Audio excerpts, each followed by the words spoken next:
There was something about the 1990s that felt lighter, like the air itself buzzed with possibility. It was a decade before everything lived on a screen, yet the screens we had felt like magic. The glow of a CRT monitor, the hum of a dial-up modem connecting you to the World Wide Web, the pixelated smile of a Tamagotchi waiting to be fed. We didn't know it then, but we were living in the last true analog decade, with just enough technology to feel futuristic, but still slow enough to make us notice things. From Saturday morning cartoons and cassette mixtapes to Nintendo 64 marathons and blockbuster nights, the 90s were a simpler, brighter time that somehow still lives in the back of our minds, looping like a VHS tape that never wears out. I still remember how mornings sounded in the 1990s before smartphones or smart speakers. It was the little things that woke us up, the faint static of a digital clock radio, the hum of a box fan by the window, or a parent calling from the kitchen that breakfast was ready. There was no rush to check messages, no blue glow of a screen before sunrise. Just that soft, golden light slipping through the blinds and the quiet rhythm of a house slowly waking up. Breakfast smelled like buttered toast, frozen waffles and coffee brewing in a drip machine that hissed like an old friend. The news played faintly on the TV, local anchors with cheerful smiles, the weather forecast drawn on a green screen, and the ticker of headlines rolling slowly at the bottom. You'd catch half of it while searching for your backpack or tying your shoes. Mornings weren't about updates or notifications. They were about routine. Familiar, simple, predictable.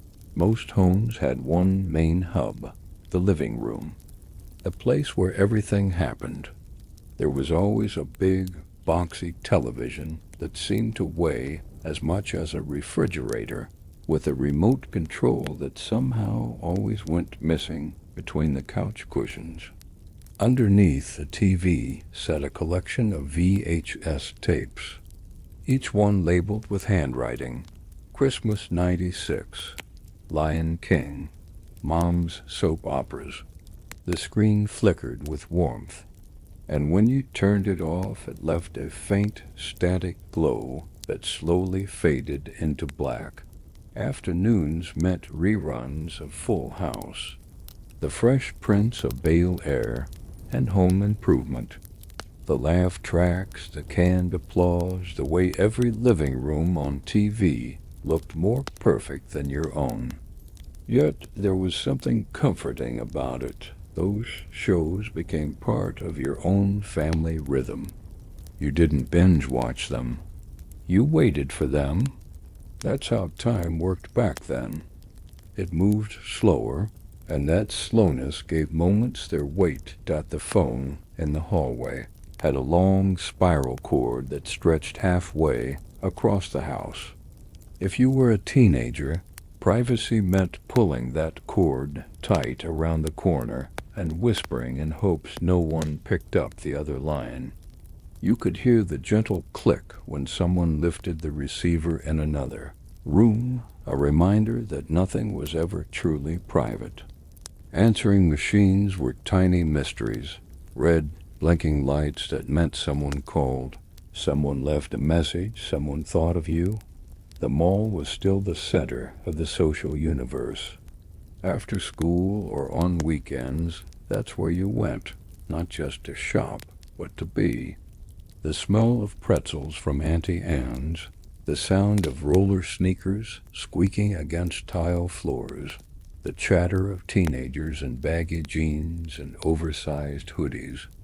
You'd flip through CDs at Sam Goody, try on sunglasses at Claire's, maybe spend a few dollars at the arcade, the neon lights flashing, the sound of coins clinking into machines like Time Crisis or Street Fighter II. We carried disposable cameras in our bags, small plastic rectangles that captured moments you couldn't preview or delete. Every click was a leap of faith. You didn't know how the photo turned out until you dropped it off at Walgreens or CVS and waited a few days. When you finally opened that envelope, it felt like opening a time capsule. Blurry shots, overexposed smiles, accidental masterpieces. Each photo was imperfect, and that's what made them precious. And in the corner of every living room, usually beside a potted plant or a pile of magazines, sat the family computer.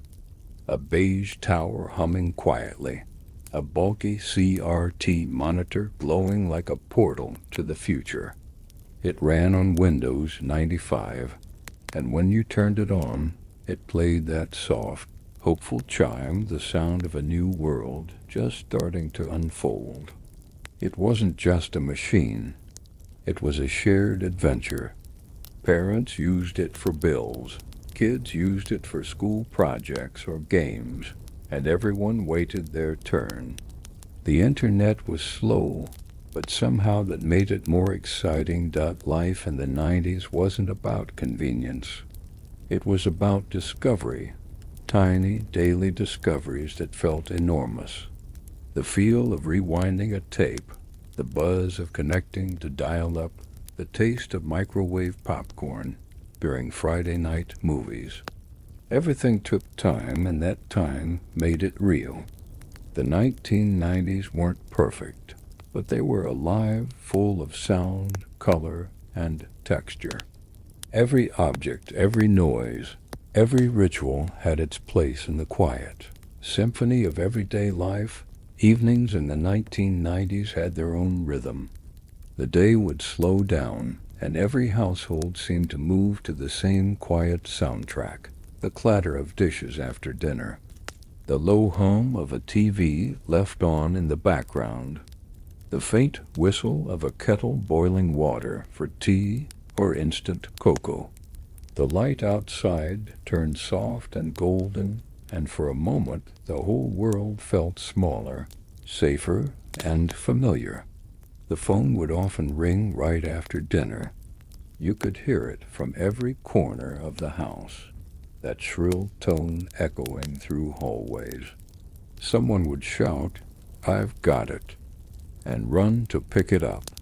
It wasn't a notification or a ping. It was a real sound, a real connection. The phone was anchored to the wall with a long coiled cord that tangled no matter how carefully you tried to unwind it. You'd wrap it around your finger while talking, leaning against the wall, staring into space as you listened to a friend's voice from miles away. If you were lucky enough to have your own phone line, or even better, a cordless phone, you felt like you owned a little piece of freedom. Conversations lasted hours, and sometimes you'd stay on the line in silence, just listening to each other breathe, because hanging up meant ending the moment. When you weren't home, the answering machine took over. A little box with a cassette tape inside, flashing a red light when someone left a message. You'd press play and hear a loved one's voice mixed with static, like a message from another world. The 1990s were full of places that don't really exist anymore. The local mall was one of them, a kingdom of neon signs, perfume samples, and echoing pop music. You could tell the time of year by the mall decorations. Hearts in February, pastel eggs in April, bright red ribbons in December. Groups of teens wandered aimlessly, carrying shopping bags filled with things they probably didn't need, but couldn't leave without. The smell of Cinnabon and buttery popcorn filled the air, and every few steps someone was handing out flyers or free lotion samples. The arcade was another kind of magic. Rows of flashing cabinets, joysticks worn smooth from 1,000 battles, and a constant pulse of electronic sounds. You'd feed a handful of quarters into machines like Pac-Man, Street Fighter II, or Time Crisis, hoping to stretch your playtime as long as possible. The air smelled faintly of metal, soda, and adrenaline. Kids compared high scores like trophies. For a few dollars, you could be a hero, even if just for one glowing screen's worth of time. At home, entertainment was something you touched. There were stacks of VHS tapes, cassette cases, and CDs scattered around the living room. The click of inserting a tape, the whir as it rewound, the fuzzy static that flickered before a movie began. These were all small, ritualistic joys. You didn't skip intros or fast forward through commercials. They were part of the experience. The imperfections, the little flickers, the lines across the screen made it feel alive. The television itself was like a piece of furniture. It wasn't mounted or sleek. It was heavy, boxy, and covered in fingerprints. If you wanted to change the channel, you pressed real buttons, sometimes with a satisfying click. Families gathered for shows they all loved. Friends, The X-Files. There was no pausing or replaying. If you missed it, you missed it. You'd talk about it the next day, at school or work, replaying every scene from memory, filling in details together. And then there were the photos, real, tangible photos that lived in albums, shoeboxes, or pinned to the fridge. Disposable cameras were everywhere. You'd bring one to a birthday party, a school dance, or a trip to the amusement park. Each shot had to count, and every picture carried a little uncertainty. When you finally dropped them off at a photo lab, you waited days to see the results. The smell of developed film, the texture of glossy prints, the excitement of flipping through them with friends, laughing at blurry faces or closed eyes. It wasn't about perfection. It was about proof.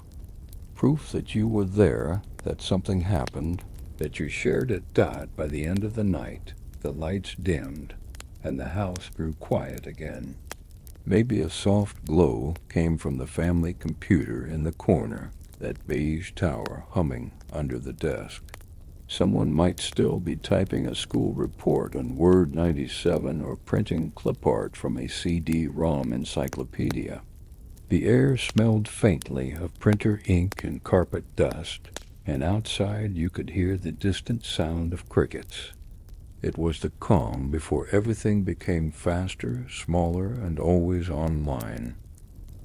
In those evenings, surrounded by wires, laughter, and the gentle hum of machines, life felt complete. You didn't have everything at your fingertips, but somehow you had enough. There was a special kind of magic in the corner of every living room during the late 90s, a soft blue glow. The hum of a fan, and the rhythmic clicking of a mouse on a beige desk. That was the family computer. It wasn't personal. It wasn't private. It was communal. A shared window to a new world everyone was still learning to understand. Booting it up was a ritual. You'd press the button, hear the whir of the hard drive spin to life, and then that familiar Windows 95 logo would appear, followed by the chime, a sound so optimistic it could have been mistaken for hope itself. The screen wasn't sharp. It flickered faintly, with colors that looked washed in a pale gray light. Yet, to everyone who saw it, it felt like stepping into the future. Back then, computers weren't invisible. They took up space. There were wires everywhere, printer cables, mouse cords, phone lines snaking across the floor to connect to the modem. The keyboard clacked loudly with every letter. Each click of the mouse had weight, and right beside the monitor, a small box with flashing lights connected you to something mysterious. The internet dot connecting to the web was a sound you never forgot. The long mechanical screech of dial-up static tones, beeps that ended with a brief silence before a voice cheerfully announced, "You've got mail." That sound meant connection. It meant you were online. For those few minutes, you weren't just in your living room. You were somewhere else entirely. Web pages loaded slowly, line by line, revealing tiny pictures and blinking text. You didn't scroll endlessly. You waited. Patience was part of the adventure. Search engines were simple. Yahoo, Lycos, Alta Vista, and typing a few words into the bar felt like casting a spell. Every click brought you to something new, something no one you knew had seen before. It was discovery in its purest form. Email was still exciting. You'd hear that notification sound and run to see who it was from. Sometimes it was a relative sending a chain letter, sometimes just a friend saying hello. There were no filters, no promotions, no spam folders. Every email mattered because it meant someone, somewhere, took the time to write it. Instant messaging began to change evenings forever. AOL Instant Messenger, ICQ, MSN, each with their own set of sounds and little pop-up windows. Screen names like SK8RKID93 or Pink Dreamer 88. You'd log in after dinner and see a list of friends online, each with a little green dot beside their name. Conversations were short, silly, and often full of inside jokes. Sometimes you'd sit for minutes waiting for that one person to reply, watching the words "is typing" flicker like a heartbeat. There were rules to being online, unspoken ones. You couldn't use the phone while connected to the internet. One call could disconnect everything. Families would shout, "Are you online again? I need to make a call." And you'd scramble to log off before losing your progress. It was a constant negotiation, a dance between the digital and the real. Games were simple, yet unforgettable. Minesweeper, Solitaire, SimCity, 2000. The kind of games that didn't need high scores to feel rewarding. You could spend hours building pixelated cities, hearing the faint background music through tinny computer speakers. Sometimes magazines came with free demo discs, shiny CD-ROMs promising 100 free games. Half of them barely worked, but that didn't matter. Even a screen full of moving pixels felt miraculous. School projects became digital adventures. You'd type in Word 97 with its gray-blue toolbar and Comic Sans titles. Clip art was everywhere, little smiling suns, wavy lines, and cartoon pencils. You'd print the final version, hearing the slow grind of the inkjet printer as the paper crept out line by line. The smell of warm ink filled the room, and you'd fan the page so it wouldn't smudge. Holding a freshly printed assignment felt like an accomplishment, proof you'd tamed the machine. Sometimes the computer wasn't even for work. It was for exploration, for learning how to use paint and drawing shapes with clumsy mouse strokes, for customizing your desktop wallpaper with pixelated images of your favorite bands or movie characters, for opening that strange folder labeled Games and finding Pinball 3D waiting like a secret treasure. Late at night, when everyone else was asleep, the glow of the monitor would be the only light in the house. The hum of the tower and the gentle ticking of the cooling fan became a kind of lullaby. It was the sound of progress, of change, of something new quietly taking root. The family computer wasn't just technology. It was a gathering point, where curiosity met patience, where discovery lived in slow motion. It was the last time technology felt alive, visible, and real. You could touch it, hear it, and smell it. It had presence, and in those late night hours of soft blue light, it felt like the future itself was sitting there, waiting, patient, gentle, and full of promise. Weekends in the 1990s carried their own kind of electricity. They began slowly, not with alarms or notifications, but with the faint smell of pancakes, sunlight creeping through curtains, and the sound of cartoons echoing from the living room. It was the one time in the week when everything felt open and endless. The world outside was waiting, and yet, somehow, you didn't feel the need to rush into it. Saturday mornings were sacred. The TV lineup was a ritual: Animaniacs, Rugrats, the Powerpuff Girls, Teenage Mutant Ninja Turtles.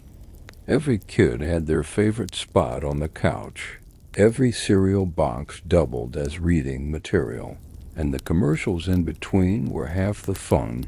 Neon toys, new snacks, water guns, rollerblades. The air smelled like sugar and milk, and the whole morning glowed with that strange mix of sunlight and static. By afternoon, you were outside. Neighborhoods in the 90s had a pulse. Bikes clattering against curbs, basketballs bouncing on driveways, sprinklers misting over lawns. The soundtrack of the weekend was laughter mixed with the metallic ring of bike chains and the faint buzz of lawnmowers. You didn't text to meet up. You just went. Knocked on doors. Asked if someone could come out to play. And if they weren't home, you checked the next house. In those hours, imagination did all the work. A cul-de-sac could turn into a racetrack. A patch of grass could be a battlefield. The backyard became a kingdom. The tools were simple: sticks, chalk, maybe a ball, but somehow they built entire worlds. There were no filters or feeds to compare your fun to anyone else's. What mattered was the moment. The dirt under your nails, the sunburn on your shoulders, the shared breathless laughter. As the sun dipped lower, families began their weekend rituals. For some, it was a trip to the local grocery store, the kind with fluorescent lighting and that familiar chill in the frozen food aisle. For others, it was the excitement of heading to the mall. The car ride there felt like an event, the radio turned up, parents talking in the front seat, kids watching the world blur past the window. Malls in the 1990s were living organisms, buzzing, colorful, loud, and full of life. You could smell the sweet scent of Cinnabon from across the food court, mixed with the salty air of pretzel stands and the faint aroma of cheap cologne wafting from department stores. Teenagers clustered near record shops and clothing stores, wearing baggy jeans, crop tops, flannel shirts tied around their waists. The neon signs, the patterned carpets, the hum of air conditioning, it all became part of the decade's sensory memory. There were stores that barely exist now. Sam Goody, Radio Shack, KB Toys, Walden Books. Each one had its own smell, its own atmosphere. You'd pick up a CD case and study the cover art like it was a sacred object. You'd test headphones plugged into wall displays, trying to decide between Backstreet Boys and Nirvana. Sometimes you didn't even buy anything. It was enough to just be there. surrounded by possibility. When you got home, maybe you'd pop in a VHS rental or a new CD, the sound of the stereo tray sliding open, the mechanical whir as it closed, and then music, crisp, slightly too loud, full of life. Maybe it was Alanis Morissette, Blink 182, or Mariah Carey. Maybe it was Smashing Pumpkins, No Doubt, or the Cranberries. Each song became part of the evening, drifting through the house as the light faded outside. Dinner might mean ordering pizza or microwaving something quick. Plates on laps, conversations mixing with the sound of a sitcom. You'd laugh, not at the show itself, but at the comfort of it, at the rhythm of those canned audience giggles filling the silence. Later, the world would grow quiet again. The street lights flickered on. The hum of cicadas replaced the noise of the day. Maybe you'd sit on the porch with a friend. Maybe you'd play one more round of Mario Kart before bed. And as the night settled in, there was that familiar, gentle peace, a calm that came from knowing tomorrow would look just like today. And somehow that was enough. There was no fear of missing out. There was no comparison, no noise from beyond the world you could see. Just people, places, and time, moving slowly, naturally, perfectly. The weekends of the 1990s were more than days off. They were the heartbeats of the decade, small, simple moments that somehow became the biggest memories of all. Nighttime in the 1990s had its own quiet charm, a rhythm that felt slower, softer, and almost sacred. When the sky turned deep blue and the last TV show faded into static, the whole world seemed to exhale. You could hear the faint hum of the refrigerator, the ticking of a wall clock, the muffled sound of a car passing down the street. The air carried that familiar mix of dust, carpet fibers, and the faint scent of dinner that still lingered. It was the kind of silence that doesn't really exist anymore. Bedrooms glowed with tiny lights, alarm clocks, lava lamps, and stereo displays that pulsed softly in the dark. Posters hung slightly crooked on the walls. Movie stars, bands, maybe a famous basketball player. A stack of cassette tapes sat by the bed, their plastic cases cracked from use, each labeled in careful handwriting.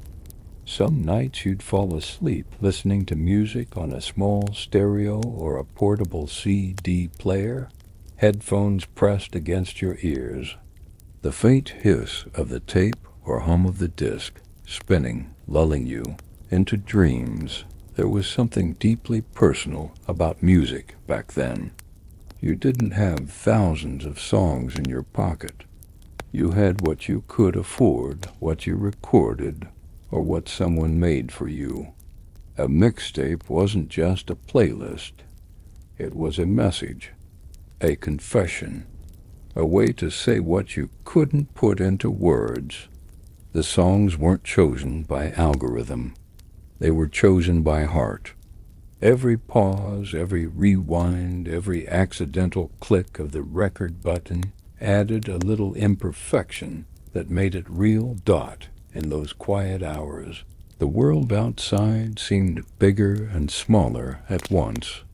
The glow of a street light through the blinds felt comforting. The faint sound of a neighbor's TV down the street made you feel less alone. Sometimes you'd lie awake, staring at the ceiling, thinking about the day, the people you saw, the things you wished you'd said, the plans you hoped for tomorrow. There were no screens to distract you, no endless scroll to numb your thoughts. You had to sit with them, and because of that, they meant something. The late-night TV channels played strange, unforgettable things. Old movies, late-night talk shows, or infomercials promising miracle gadgets. The George Foreman grill, OxyClean, Clapper lamps, the commercials themselves became part of the cultural fabric. Even if you weren't watching closely, their voices echoed through the background like familiar ghosts of comfort. If you were a kid, staying up past midnight felt like rebellion. The world felt different at that hour, quieter, secret, yours. Maybe you'd sneak into the kitchen for a snack, or flip through channels until you stumbled upon something you weren't supposed to see. Maybe you'd just sit by the window, listening to the faint chirping of crickets, wondering about the future. The 1990s gave you space to think. It gave you silence. It gave you the gift of boredom, something that now feels almost impossible to find. On school nights, that silence meant responsibility. Backpacks packed and laid by the door. Homework finished, or almost. Notes scribbled in margins, doodles in the corners of notebooks. You'd check the time one last time, 10:47, and know it was time to sleep. Parents said, "Lights out," and you listened. Sometimes you'd fake it, pretending to sleep while reading a book under the covers with a flashlight. The pages glowed faintly, the words whispering you into another world. Parents often ended their nights downstairs, flipping through cable channels, sipping tea, or folding laundry while the last sitcom rerun played. There was comfort in those routines, the sense that life was steady, predictable, grounded. No one was chasing something abstract like content. People just lived. Even technology rested at night. The family computer, once humming, was shut down with a soft click. The monitor faded from blue to black, leaving behind a faint, static crackle before the darkness took over. The phone line sat still, waiting for the next call. The VCR clock blinked 12, as it always did, an unfixable mystery no one really cared to solve. And in that darkness, with the quiet breathing of the house all around, you could feel time stretch. There was a peace that came from knowing the world wasn't demanding anything of you. No unread messages, no constant updates, just a deep, gentle silence. Those nights in the 1990s were simple, but they were whole. They taught you how to be still, how to find comfort in the ordinary, how to hear yourself think. The days were full of color and noise, but the nights were where memory lived. It's where you learned what it felt like to be alive, surrounded by things that hummed, blinked, and waited quietly for tomorrow. If the 1990s had a heartbeat, it was music. Everywhere you went, it played, from the tinny speakers of a Walkman to the booming stereos in someone's car parked outside a convenience store. It was a decade that lived through sound. Every mood, every friendship, every heartbreak seemed to have a song playing in the background. And somehow, even now, hearing the first few notes of a track from that era feels like opening a time capsule. Back then, music wasn't instant. It was something you had to work for. You bought it, borrowed it, recorded it. You flipped through CDs at the store, turning each case over to read the track list. You peeled off the plastic wrapping with your fingers, careful not to crack the case. Inside was a little booklet, glossy pages filled with lyrics, photos, and thank you notes from the band. It was an experience that started long before you pressed play. Walkmans were everywhere. You could spot them by the bulge in a jacket pocket, or the bright orange foam on the headphones. They weren't just music players. They were shields, time machines, and travel companions. You'd walk to school with one clipped to your jeans, the tape rattling softly inside, the hiss between tracks somehow comforting. Batteries were precious, and you learned to ration them, switching them out only when the sound began to slow and warp. That moment when the song pitched lower, fading like a sleepy voice, was the universal signal that your A batteries had finally given up. Then came the Discman. Sleeker, shinier, and futuristic, a silver circle of magic that spun sound from light.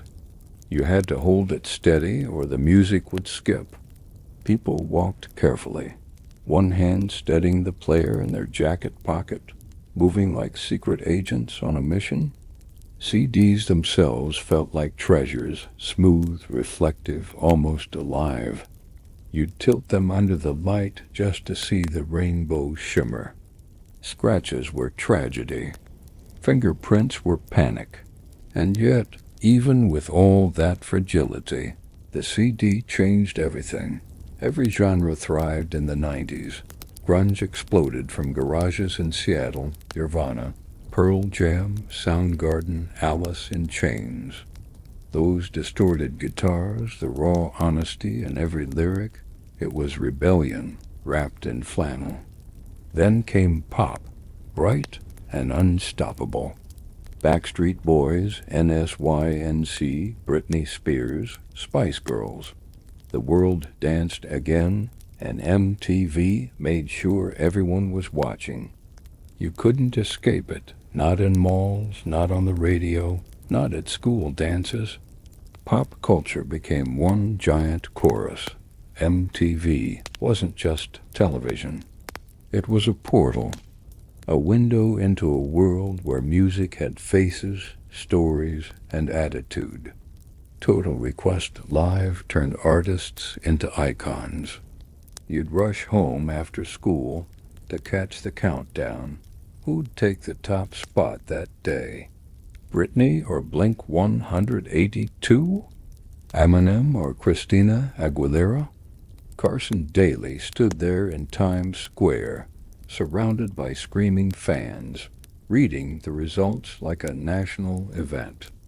It wasn't just about the music, it was about belonging. And if MTV was the stage, the radio was the friend who never left your side. You'd lie in bed at night with the radio turned low, the DJ's voice soft and familiar. You'd call in to request a song, wait half an hour, and feel like a celebrity when they said your name before playing it.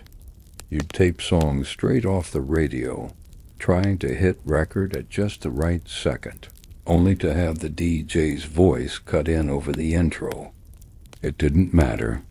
It made the music yours. Music wasn't passive back then. You interacted with it. You flipped cassettes halfway through an album. You memorized lyrics from CD booklets. You argued with friends about which band was better, which songs were real music. It was social currency. A person's taste said everything about who they were, the posters on their wall, the patches on their backpack, the way they wore their hair. And then there were the mixtapes, love letters written in sound. Hours spent sitting by the stereo, finger on the record button, waiting for the perfect moment. No skipping, no shuffling, no algorithms, just emotion arranged by hand. Each song meant something, and together they told a story. When someone gave you a mixtape, it wasn't just music. It was a piece of them. The 1990s taught people to feel music, not just hear it. You didn't stream it. You lived with it. It played through every car ride, every heartbreak, every first kiss, every late-night walk. It wasn't background noise. It was memory, emotion, identity. Every note had texture. Every lyric had weight. And in that way, the decade didn't just give us songs, it gave U.S. soundtracks to our lives. If you wanted to understand what the world felt like in the 1990s, you only had to turn on MTV. It wasn't just a channel, it was an entire atmosphere. The screen flickered with color and noise, music videos blending into interviews, countdowns, and wild VJ segments that made every hour feel alive. MTV wasn't background entertainment. It was culture itself. Every teenager had it on after school. Every band dreamed of getting on it. And every major moment in pop music seemed to happen under its flashing lights. There was Total Request Live TRL broadcast straight from Times Square. Carson Daly stood among a wall of fans holding signs, each one desperate to get a glimpse of their favorite star. The crowd outside was as much a part of the show as the artists themselves. People gathered after school just to see the latest video premiere, to argue over who would take the #1 spot that day. For a generation of kids, that window into New York City felt like the center of the universe. MTV gave music faces.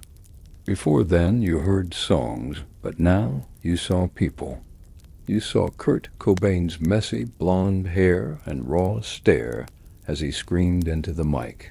You saw Britney Spears dance in a school uniform that became an instant cultural explosion. You saw the precision of Michael Jackson's choreography, the surreal worlds of Missy Elliott, the attitude of TLC, the heartbreak in Alanis Morissette's eyes. Music videos became the new art form, part theater, part dream, part rebellion. Each one had its own aesthetic. Some were gritty and real, filmed in black and white alleyways or smoky basements. Others were pure fantasy, futuristic, colorful, over the top. The visuals mattered as much as the sound. Directors like Spike Jonze and Michel Gondry turned 3-minute songs into short films that defined an era. When Smells Like Teen Spirit played, it wasn't just a song, it was a feeling, a movement. When Baby One More Time aired for the first time, the entire world stopped to watch, and MTV didn't just shape what people listened to, it shaped what they wore. Every look, every accessory, every hairstyle came straight from those music videos. Baggy jeans, plaid shirts, butterfly clips, leather jackets, chokers, low-rise jeans. The trends spread faster than magazines could print them. You'd go to school the next day, trying to copy a look you saw the night before, even if you only had a vague memory of it. Music and fashion became inseparable. There was a wild mix of worlds colliding, grunge and glamour, punk and pop, hip-hop and alternative. You could turn on the TV and see Nirvana, then Destiny's Child, then Backstreet Boys, then Green Day, all within an hour. The 90s didn't divide genres, it celebrated the chaos. Everyone listened to everything, and every song became a common language. You might wear a flannel, but still know all the words to Tyrann, Up My Heart. You might love Tupac, but still dance to Wanna Be at a party. There was room for everyone. Behind every artist, there was also a story, one that MTV helped tell. The interviews, the behind-the-scenes segments, the live performances, it made fans feel close to their idols. You'd watch your favorite band sitting on a couch, cracking jokes, answering awkward questions, and it made them human. They weren't distant celebrities. They were people you felt you somehow knew. Then came the MTV Unplugged series, raw, stripped-down performances that turned noise into intimacy.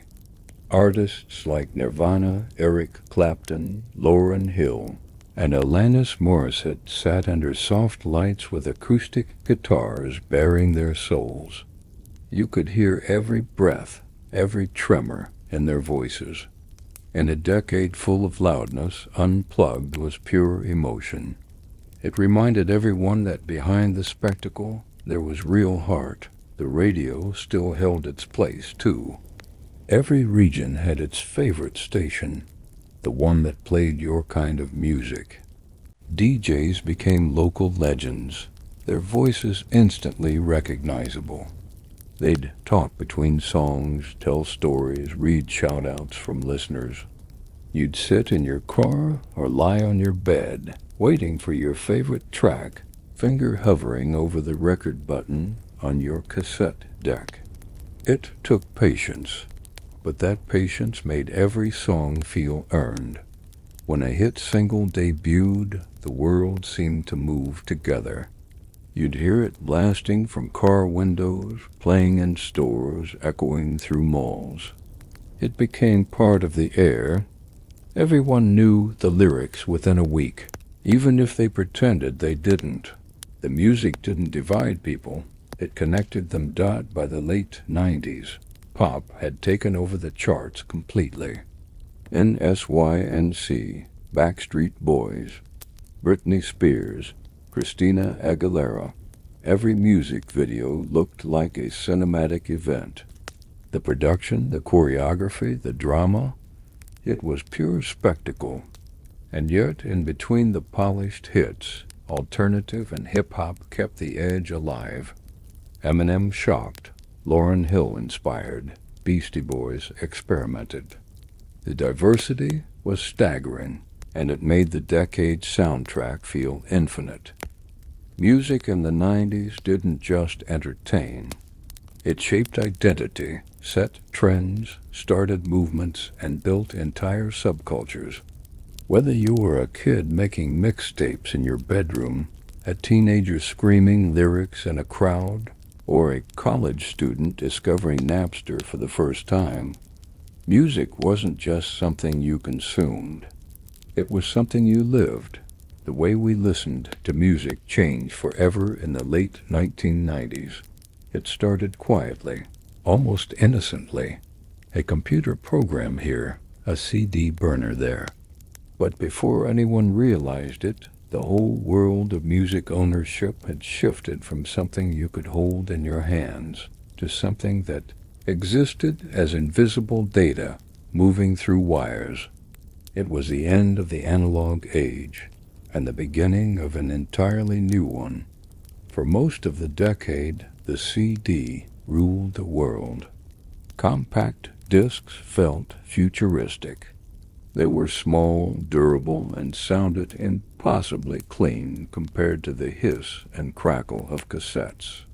There was a ritual to it, sliding the disc out of its case, placing it carefully into the tray, pressing the silver button, and watching it disappear into the stereo with a soft mechanical hum. Then a few seconds later, the room filled with sound, crisp, perfect, digital. It felt like science fiction. You'd carry CDs in black zip-up binders, the kind with clear plastic sleeves that made every album cover visible. There was pride in those collections. Green Day's Dookie, Alanis Morissette's Jagged Little Pill, Tupac's All Eyes on Me, Spice World, Hybrid Theory, Californication. Each disc told a story about who you were. You'd flip through them like a photo album, remembering when and where you bought each one. The car stereo was a throne room. You'd slide a disc into the slot, turn up the volume, and roll down the windows. There were no Bluetooth connections or playlists, just the sound of spinning plastic and the soft clatter when you hit the skip button. Road trips meant choosing a handful of albums to bring along, maybe 5 or 6 at most.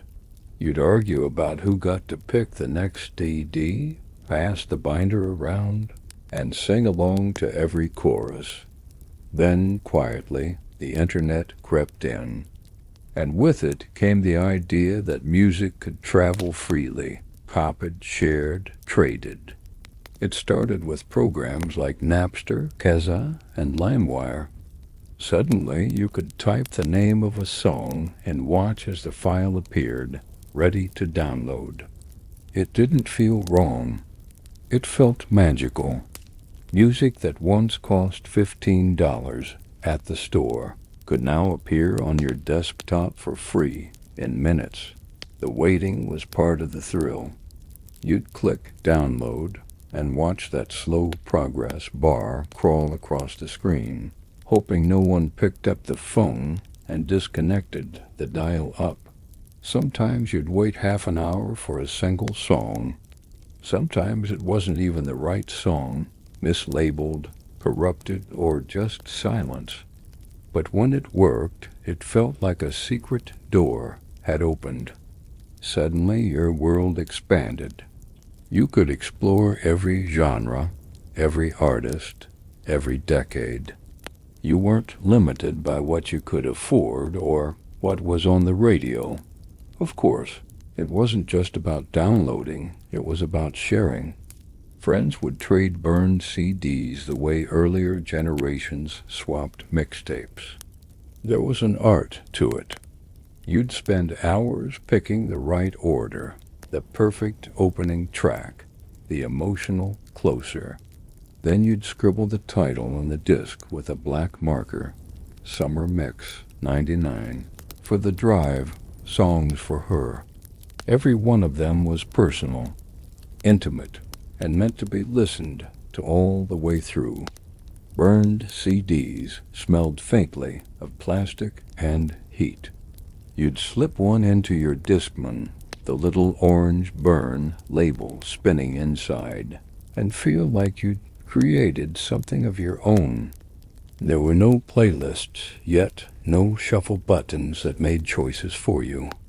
Listening was intentional.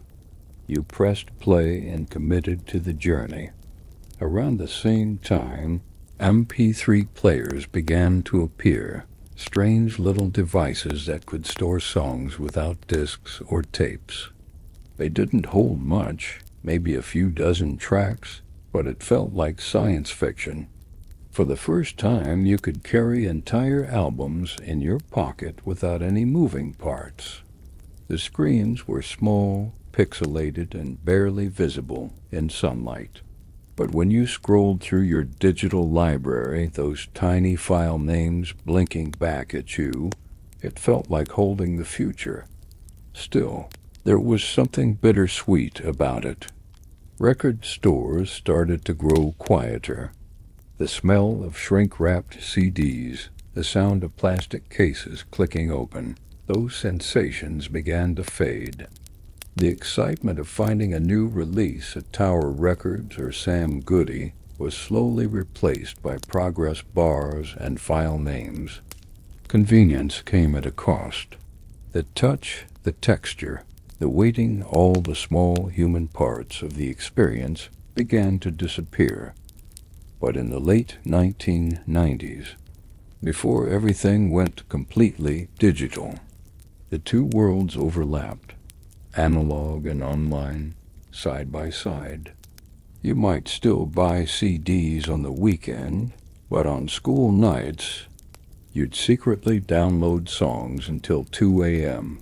You might still make mixtapes for your crush, but this time you'd burn it on a CD instead of recording it on a cassette. It was a strange, beautiful in-between time, a bridge between patience and instant gratification, between physical and digital, between past and future. And no one knew it then, but those small steps, the first downloads, the first file trades, the first playlists, were changing everything. Music was no longer something you simply listened to. It was something you collected, built, and shaped. The world had started to hum at a new frequency, one that would echo far beyond the decade itself. Music in the 1990s wasn't just something people listened to. It was how they lived. It defined the way you dressed, how you spoke, where you hung out, and even who you were friends with.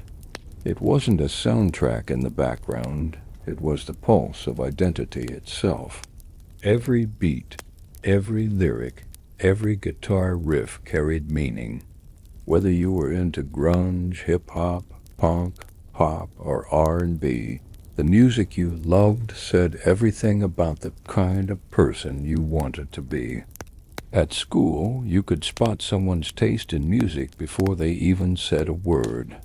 The grunge kids wore flannel shirts, ripped jeans, and old Converse sneakers. Their hair fell into their eyes, and they carried notebooks covered in band logos. Nirvana, Soundgarden, Smashing Pumpkins, Pearl Jam. Their music wasn't polished. It was raw, real, imperfect. It came from garages, not studios. It spoke about loneliness, rebellion, confusion, the quiet chaos of being young and misunderstood. Then there were the pop fans, brighter, louder, and full of energy. They wore glitter, low-rise jeans, tube tops, and platform shoes. Their lockers were plastered with posters of Britney Spears, Backstreet Boys, and Christina Aguilera. Every school dance was a sea of sing-alongs. Baby One More Time, Tearing Up My Heart, Genie in a Bottle. The lyrics were simple, catchy, and full of emotion. Pop wasn't about rebellion. It was about connection, the joy of being part of something everyone knew. And hip-hop was rising fast, no longer just a genre, but a movement.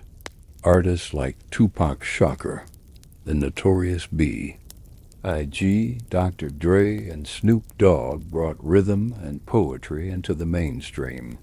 Their words were sharp, their beats unforgettable. The music spoke about struggle, pride, survival, and truth. Stories that didn't make it onto the evening news. It was defiant and deeply human.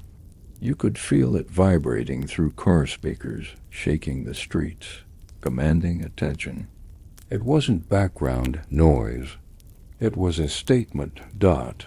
There were also the punks and the skaters, the ones blasting Green Day, Blink 182, and the Offspring. They lived fast, loud, and unfiltered. Their anthems weren't about perfection. They were about freedom. Songs like Basket Case and All the Small Things were rebellious in a way that still managed to sound fun. You could hear them spilling out of skate parks and suburban garages across the country. And somewhere in between, the R&B wave brought warmth and soul to the decade. Artists like Boys II Men, Alia, TLC, and Mariah Carey made music that wrapped around you like velvet.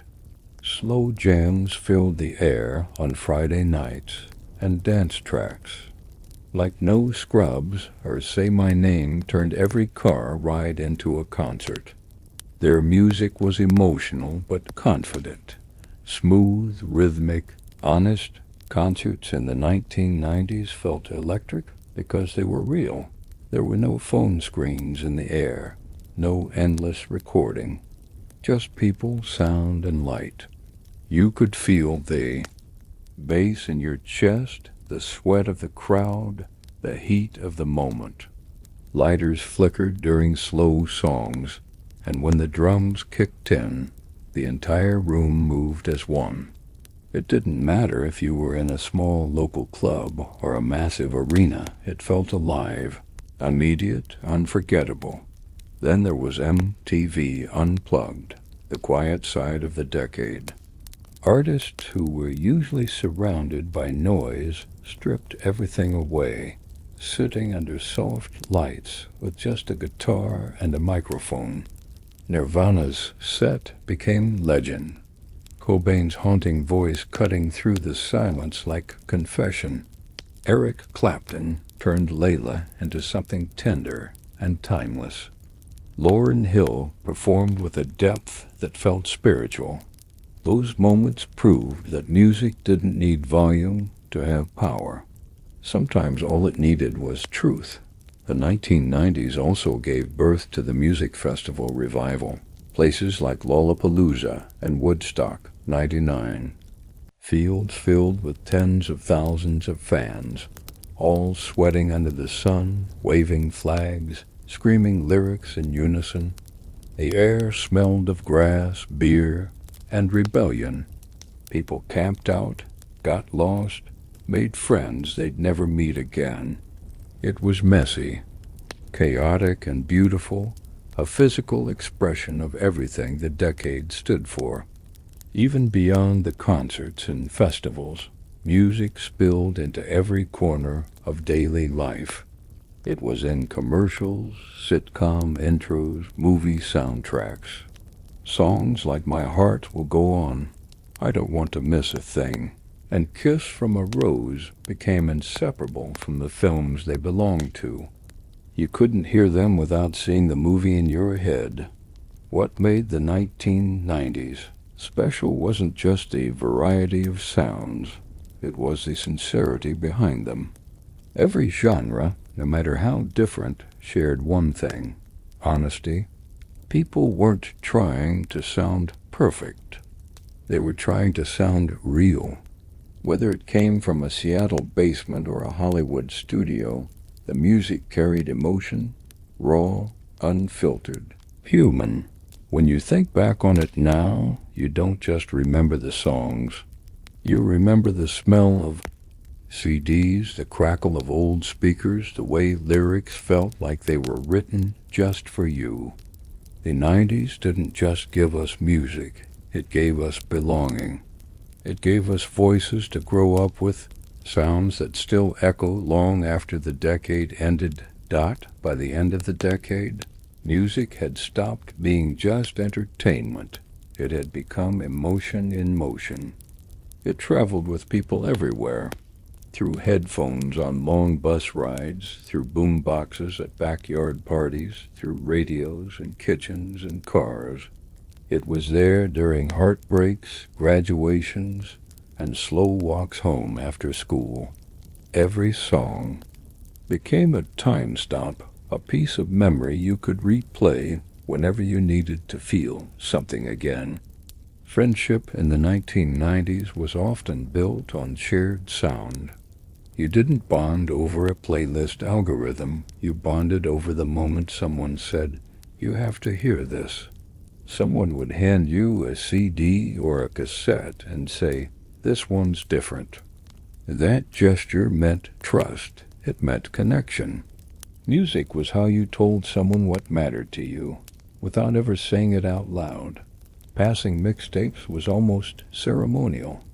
They were wrapped in care, handwritten track lists, doodles on the cover, sometimes even little notes in the margins. Listen to track 3 when you're sad. This one reminded me of that night at the lake. The art wasn't just in the music, it was in the order. The first song had to grab attention, the middle ones had to tell a story, and the last one had to linger. When someone made you a mixtape, they weren't just sharing songs, they were sharing their inner world. Romance sounded like static between radio stations, the slow fade of a cassette, the first few notes of a love song coming through cheap speakers. You'd call your crush on the phone and play something softly in the background, a musical confession you were too nervous to say directly. Couples had their song, and when it played in public, at a party, on a car radio, in a store, it felt like the whole world had stopped to remind you of that connection. Heartbreak had its own soundtrack, too. Songs like Tears in Heaven, Creep, I Will Always Love You, and Don't Speak filled the airwaves. They were raw and human, the kind of songs that made you feel seen even when you were alone. People didn't skip sad songs in the 90s. They leaned into them.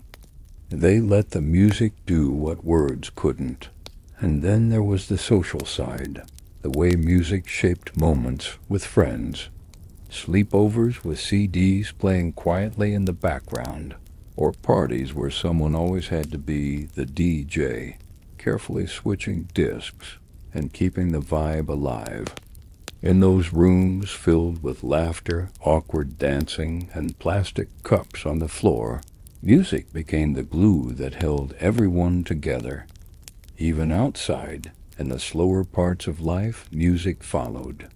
It played from portable radios during summer afternoons, from car stereos at drive-ins, from small boomboxes carried to the park. The melodies mixed with the sounds of everyday life, the hiss of sprinklers, the hum of distant traffic, the rustle of wind through trees. It made everything cinematic. Every ordinary moment could suddenly feel like a scene from a movie when the right song played. Parents had their music, too, the songs of their own youth, still spinning on kitchen stereos. Kids might roll their eyes at Fleetwood Mac or Elton John, but secretly, those sounds became part of their childhood memories. The mix of old and new-filled houses with warmth.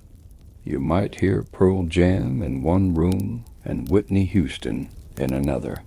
It was a blend of generations, and somehow it all worked. Music also had this strange way of marking time. Every year of the 90s carried its own rhythm. Early on, the sound was rebellious and rough, grunge, garage, underground. By the middle of the decade, everything was experimental and expansive. Pop was glossy, hip-hop was powerful, alternative rock was rising, and by the end it all collided into something new, digital, fast, unstoppable. Each shift left behind echoes that still live in people's heads. What made the music of that era unforgettable wasn't just how it sounded, it was how it felt. It came from voices that cracked, guitars that buzzed, and lyrics that didn't need to be perfect. You could hear the room it was recorded in, the breath between words, the soul behind every note. Even now, when those songs play, something inside you stands still for a moment, because it's not just nostalgia, it's recognition. The 90s taught a generation that music wasn't disposable. It was memory, expression, connection. A song wasn't just a song. It was who you were, who you loved, what you hoped for. The tapes wore out, the CDs got scratched, the radios faded, but the feelings stayed. And maybe that's why, decades later, those sounds still matter. Because they remind us of a time when music didn't just fill the silence. It meant something. It's almost impossible to describe what at first time you sat in front of a home computer in the 1990s. Today, technology is invisible, everywhere and nowhere. But back then, it had presence. It was a real thing that took up space in the room, humming softly like a living creature. You didn't carry it in your pocket. You approached it, sat down in front of it, and entered another world. Every home had a corner that became the computer corner, usually near a window, sometimes in the living room, sometimes in a spare bedroom that slowly turned into an office.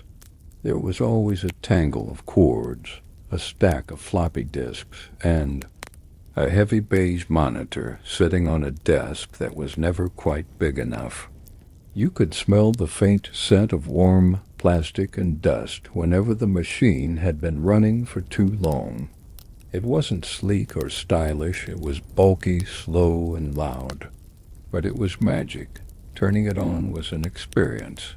You pressed the power button and heard a low whir from inside the tower, followed by a series of clicks and beeps. Then, after a moment that felt longer than it was, the screen came to life. A soft glow of green or blue, the cursor blinking like a heartbeat. When the Windows 95 logo appeared, that hopeful little melody filled the room. It was simple, but it felt like a promise that something new had arrived, something that would change everything. At first, most families didn't really know what to do with it. Kids played games like Minesweeper, Ski Free, or Oregon Trail. Parents typed letters, made grocery lists, or learned to use Microsoft Word. The mouse itself was fascinating. This tiny piece of plastic that made a cursor move across the screen like a ghost under your control. You could draw things in Paint, or make shapes bounce in screensaver mode, or spend 10 minutes trying to figure out how to eject a floppy disk properly. And then came the Internet, or as people called it, the World Wide Web. It sounded enormous, mysterious, and a little intimidating. The first time someone said, "Let's go online," it wasn't a habit, it was an event. You had to make sure the phone line was free, that no one needed to make a call. Then you clicked the little icon, and the modem began to sing. A series of screeches, beeps, and crackling static that somehow meant connection. That sound was the anthem of a new world being born. When it finally connected and that "You've got mail" voice played, the excitement was real. There were no videos, no social feeds, no ads following you around. Just words and links, the simplest form of exploration. Pages loaded line by line, images appearing slowly like ghosts revealing themselves. The slowness wasn't annoying.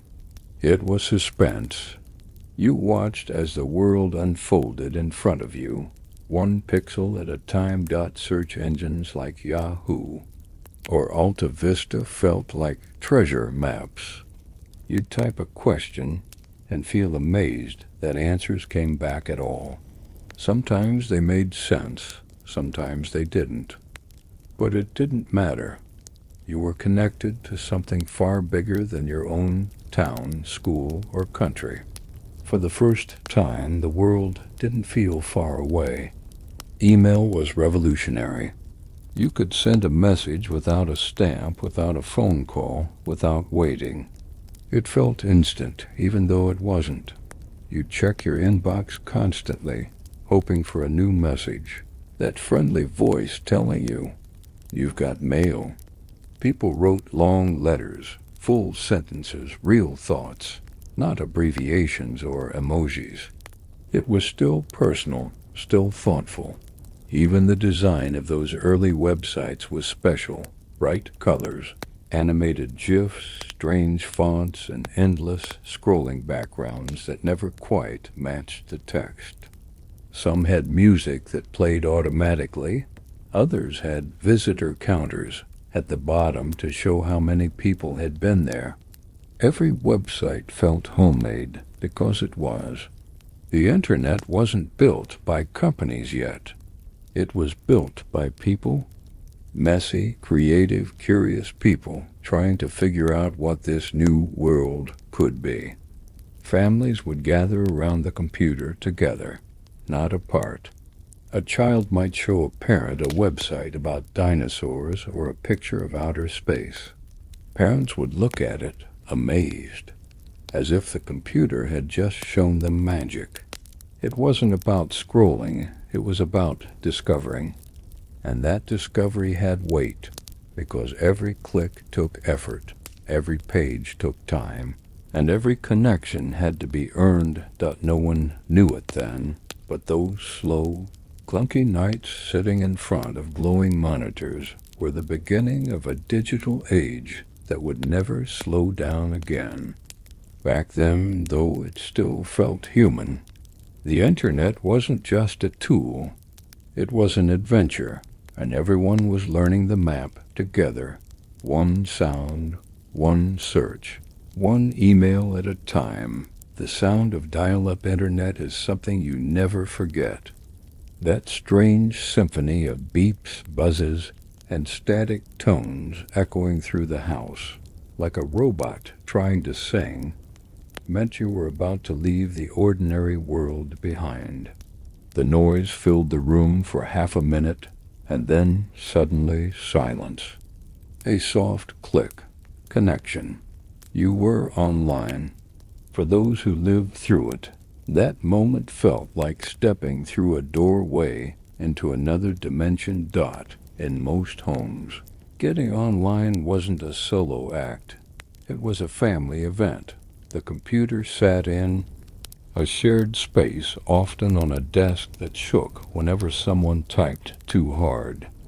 Parents would hover nearby, curious but cautious. "Don't break it," they'd say, as if the wrong click could explode the machine. Kids were bolder. They clicked everything, explored every menu, created folders they didn't understand. The internet was new territory, and curiosity was the only guide. The first websites looked more like digital bulletin boards than modern pages.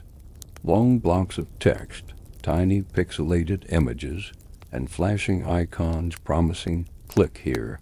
You could get lost for hours following blue hyperlinks, jumping from one world to another. Movie fan pages, early news sites, strange personal blogs with glittering stars in the background. It was chaotic, colorful, and deeply human. Everyone was experimenting, figuring out what this new medium could do. And then came the chat rooms. AOL, Instant Messenger, ICQ, Yahoo, Chat, places that felt alive, buzzing with strangers typing in real time. Screen names replaced faces, and suddenly you could talk to someone hundreds of miles away as if they were sitting next to you. Each message arrived with a cheerful ding. That made your heart jump a little. The conversations were messy, fast, and strangely intimate. You could be anyone. No photos, no filters, just words, imagination, and the glow of a CRT monitor lighting your face in the dark. Friendships were born there, in those slow-loading chat boxes. You'd talk for hours about music, movies, or absolutely nothing. You'd wait for that small is typing indicator like it was a heartbeat. The world felt both enormous and small. Enormous because you could reach anyone. Small because the entire experience fit inside one glowing rectangle. You didn't scroll endlessly. You waited. Every reply meant someone, somewhere, was thinking about you at that very moment. Parents didn't always understand it. They'd walk by and ask, "Who are you talking to?" And you'd answer, "A friend," even if you weren't sure what that meant yet. The line between reality and digital life was still blurry, but in a way that felt innocent.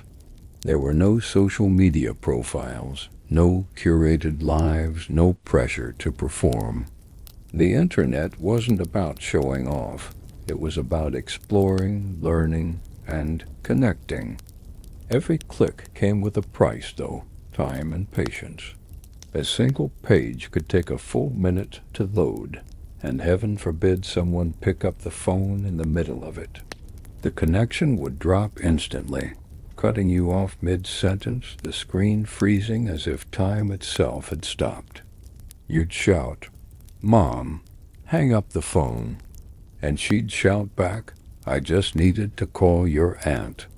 The house filled with echoes of frustration and laughter. Everyone learned to share the line, to negotiate online time like it was a scarce resource, because it was. There were other rituals, too. Checking email felt like opening a treasure chest. Every new message arrived with that familiar voice, "You've got mail." Sometimes it was a joke, sometimes a newsletter, sometimes just a few words from a friend across town. But it always felt special. Email wasn't disposable yet. It carried weight. People still used punctuation, still said hello and goodbye. They treated digital communication with the same respect as handwritten letters. Search engines were still primitive. Typing a single word could send you into strange, unexpected corners of the web. You never knew what you'd find. An old fan page for your favorite band, a forum full of hobbyists building model airplanes, a stranger's diary written in bright Comic Sans. It was unpredictable, and that unpredictability made it exciting. You weren't fed information. You went out and found it. Families gathered around the computer like it was a fireplace. A parent would lean in to see a funny website their child had discovered. Siblings would argue over whose turn it was to play Roller Coaster Tycoon or Neopets. Everyone shared one screen, one keyboard, one experience. Technology wasn't personal yet. It was collective. At night, when you logged off, the silence felt strange. The absence of that digital hum was noticeable, almost eerie.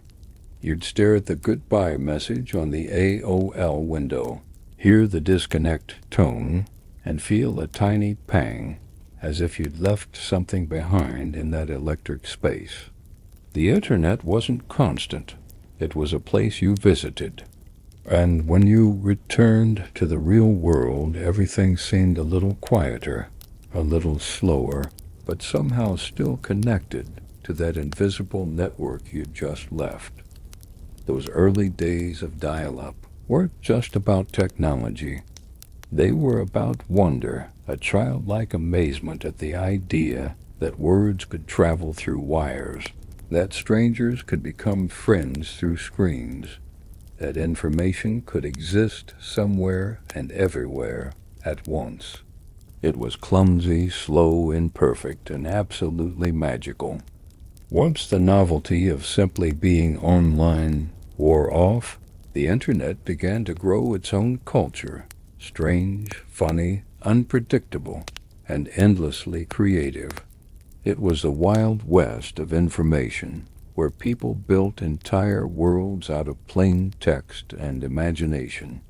There were no influencers, no algorithms, no trends pushed by corporations.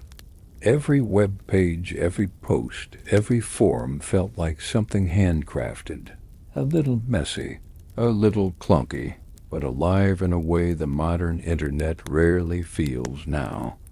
Message boards were the backbone of that early digital life.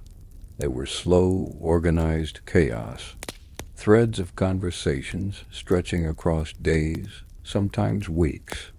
You could find a forum for almost anything: Star Wars, gardening, paranormal stories, local history, skateboarding tricks, or even people discussing which Pokemon was the strongest.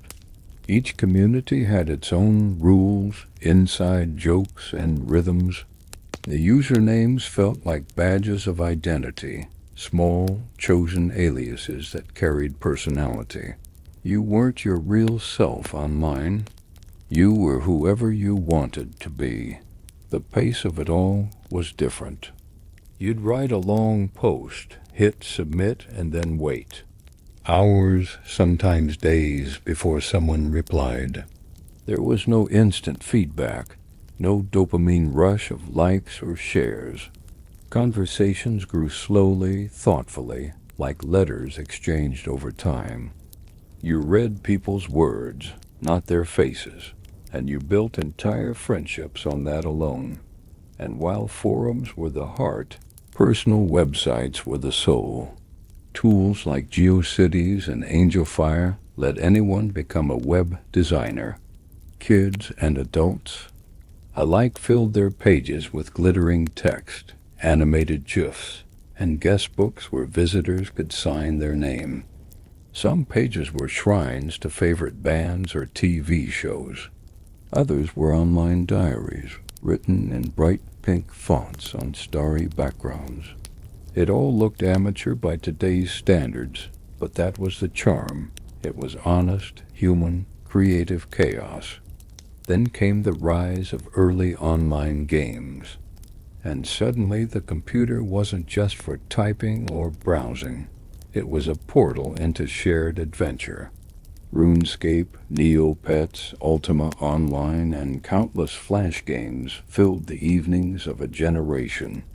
You could trade digital pets, build virtual houses, or join fantasy guilds with people you'd never met in real life. It was social interaction disguised as play. You weren't just gaming, you were learning how to live in a new kind of community. And before those massive online worlds, there were simpler joys. CD-ROMs stuffed with shareware games you got from cereal boxes or magazines. Titles like Roller Coaster Tycoon, SimCity 2000, Theme Hospital, and Age of Empires. Each game installed with that mechanical buzz of a disc spinning up inside the drive. There was a strange patience to it all, waiting for progress bars, troubleshooting crashes, swapping disks mid-installation. The friction made the fun feel earned. Instant messaging grew alongside it all, turning computers into social hubs. Programs like AOL, Instant Messenger, MSN Messenger, and ICQ turned evenings into text-based hangouts. You'd log in, watch your friends' names light up one by one, and hear that cheerful ding every time someone messaged you. The away.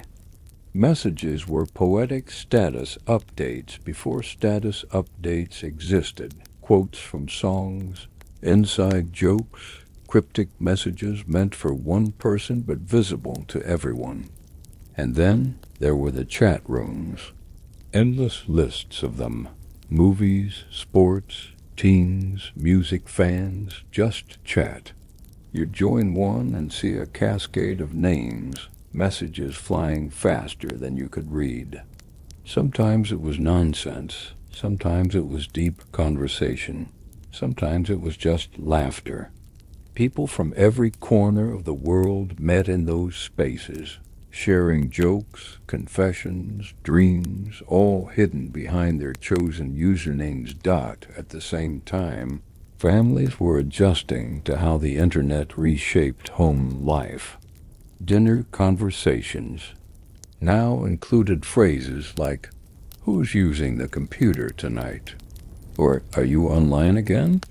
Parents tried to understand chat rooms and email chains, while kids explained terms like web page and URL. There were no smartphones, no tablets, no personal screens, just one glowing monitor that everyone shared, taking turns as if it were a public resource dot, and with that came boundaries. You couldn't stay online all night. The phone line needed to be free. You couldn't monopolize the family computer. Someone else had work to do. The limits made every online minute feel precious. You learned to savor it, to plan what you'd do before logging on. Even the waiting was part of the rhythm. The dial-up tone, the connection, the sound of that cheerful welcome. Every click carried weight because it wasn't effortless. It wasn't just about convenience, it was about participation. The internet wasn't something that happened to you. It was something you did. You built it, contributed to it, shaped it with every post, every page, every message. And beneath all of it was a sense of wonder. You knew deep down that this was new, that you were part of something still being invented. The people who were there in those early days didn't just witness the dawn of the internet. They lived it. They were the architects of its culture, the first digital pioneers carving out a space in a world made entirely of code and curiosity. By the late 1990s, technology had started to quietly change the rhythm of everyday life. What had begun as a novelty, something strange and futuristic, was slowly becoming part of the household routine. The computer wasn't just a curiosity anymore. It was a tool, a toy, a classroom, and a window to a wider world. It began blending into everything: work, school, friendships, even love. Email became the new mailbox. People checked it the way earlier generations had checked their front porch for letters. The excitement of hearing, "You've got mail," was like opening a gift, even if it was just a short message or a silly chain letter promising good luck if you forwarded it to 10 people. For the first time, people could keep in touch across states, across oceans, instantly. Families separated by distance didn't feel quite so far apart. Long-lost friends could reconnect. Old classmates could send updates about their lives. There was a purity to it. No attachments, no filters, just words typed and sent across invisible lines. Workplaces began changing, too. Offices filled with beige monitors and fax machines that hummed alongside early desktop computers. Memos that once arrived on paper now came through digital inboxes. Schedules were typed in spreadsheets instead of written in notebooks. Even simple tasks, printing, scanning, saving files, felt miraculous. There was a certain pride in mastering the computer. Being the one in the office who knew how to use Excel or send an email attachment gave you status. You weren't just keeping up, you were stepping into the future. Schools followed. Classrooms began receiving their first computers, usually placed in neat rows at the back. Teachers tried to make sense of new software, while kids instinctively figured it out. Educational CD-ROMs like the Magic School Bus, Explorers, the Solar System, or Encarta, Encyclopedia turned learning into an adventure. Students could type reports instead of handwriting them, search for pictures, print colorful pages with clip art and borders. Projects that once required library trips could now be built from a glowing screen in the classroom. For kids, it felt like magic. For teachers, it felt like a revolution dot. And then, little by little, the computer began creeping out of shared spaces and into private ones. Some homes added a second machine, often tucked away in a bedroom, where the soft blue light of the monitor would spill into the dark long after everyone else had gone to sleep. For teenagers, that room became a secret universe. The chat windows, the message boards, the early email exchanges, they all became part of growing up. Technology offered freedom, and for the first time, that freedom was digital. But even as technology brought people closer, it also began to subtly separate them. Families started spending evenings in different rooms, one person watching TV, another online, another on the phone. The house, once filled with shared noise, began dividing into quieter pockets of individual attention. No one realized it yet, but the way people interacted was changing. The dinner table conversations became shorter. The glow of the monitor became more hypnotic. The hum of the modem was a lullaby that replaced small talk. The webcam appeared near the end of the decade, clunky, pixelated, and revolutionary. For the first time, you could see the person you were talking to. The images were grainy, delayed, and awkward, but they were real. Couples in long-distance relationships would schedule video calls just to catch a blurry glimpse of each other. Families would wave at grandparents across states.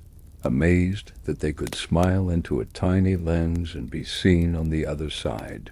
It wasn't perfect, but it was enough. The world felt smaller than ever. Even simple communication began to feel new again. Instant messaging changed how people expressed themselves. The art of the quick response, the little emoticons made from punctuation marks, the thrill of seeing typing appear next to someone's name. The heart raced with every ding of an incoming message. You learned to read tone through timing and typos through the rhythm of replies. Pauses mattered. Silence mattered.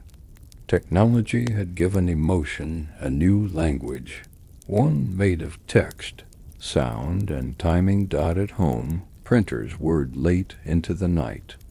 Scanners buzzed as they digitized family photos. Computer desks were cluttered with floppy disks labeled in black marker, homework, music, vacation pics. The smell of warm plastic mixed with the scent of coffee or microwaved leftovers. You could tell when someone was working late by the soft flicker of the monitor seen through the hallway. It was a new kind of candlelight, the glow of progress. The internet had stopped feeling like a novelty and started to feel like a necessity. People were no longer just using it. They were depending on it. For directions, for answers, for connection. The world outside still existed, of course. People still met in person, still called each other, still sent letters, but the digital world was gaining ground. Slowly, quietly, without warning, life was beginning to change shape. The 1990s didn't end with an explosion of technology. It ended with a quiet hum, the sound of millions of computers running late into the night, screens glowing in darkened rooms across the world. It was the sound of a new century preparing to begin, one that would never again be fully unplugged. As the 1990s drew to a close, the air buzzed with a strange mix of excitement and anxiety. The future wasn't some distant dream anymore.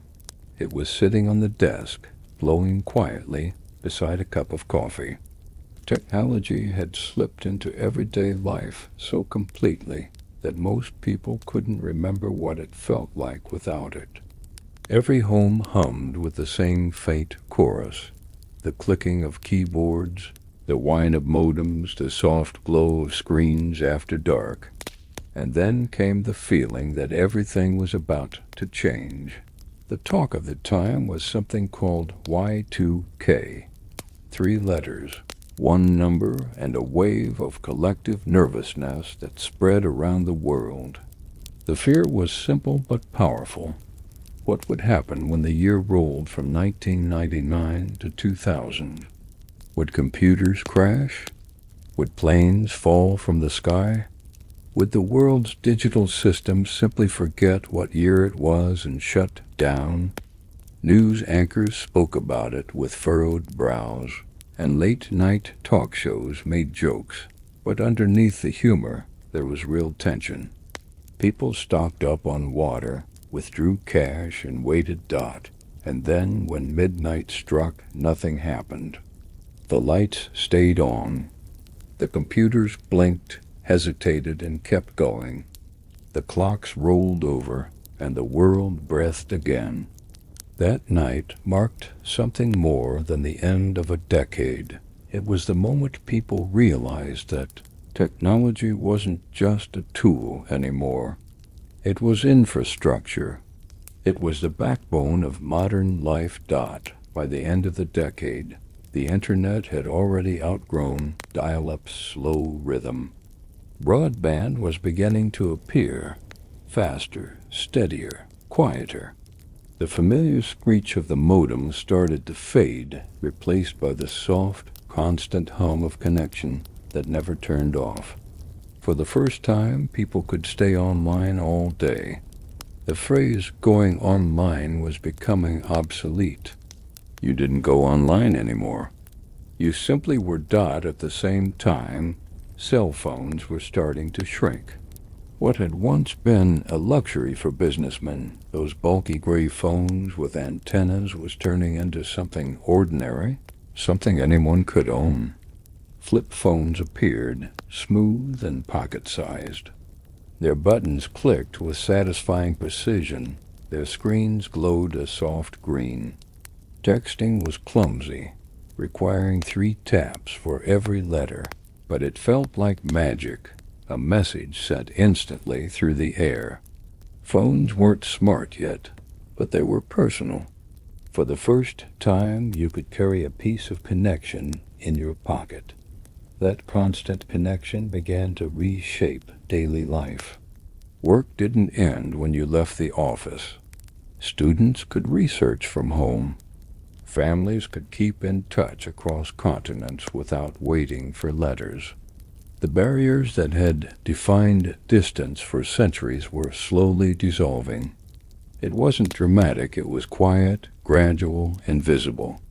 One small habit at a time, the world became more digital. Music was changing too. Napster had opened a door that couldn't be closed. MP3 South spread like wildfire across computers and burned CDs.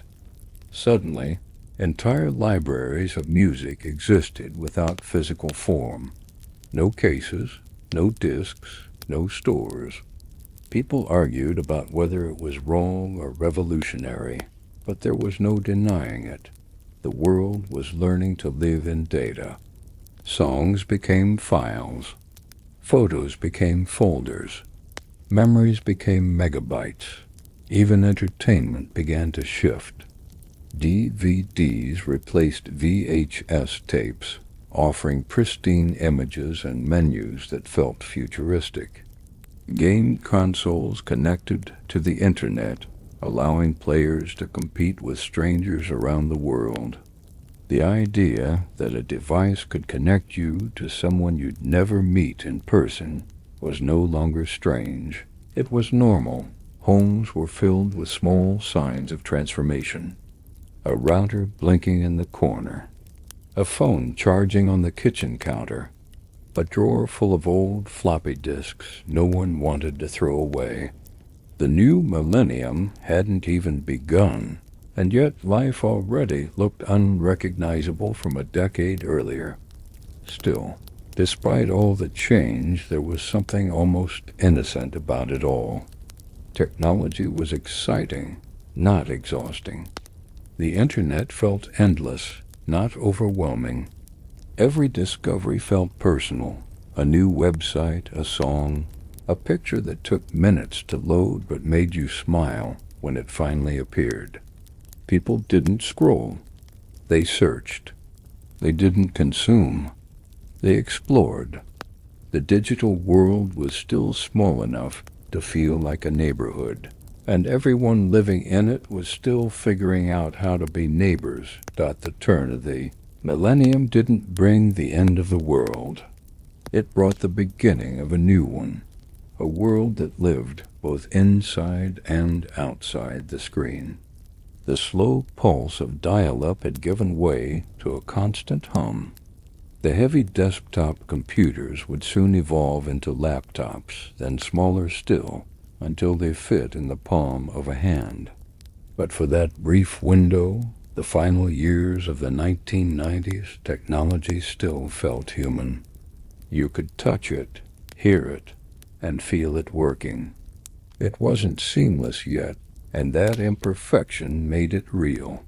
The 1990s had opened a door that would never close again. What began as curiosity had become dependence, and what once felt like a novelty had become a necessity. The decade ended not with a bang, but with a quiet connection tone fading into the background, a signal still echoing through time, carrying us into everything that came next. If the internet was the great discovery of the 1990s, then video games were its heartbeat, the pulse of childhood, glowing from living room televisions across the world. There was nothing quite like that moment when you pressed the power button on a console and the screen burst to life with color and sound.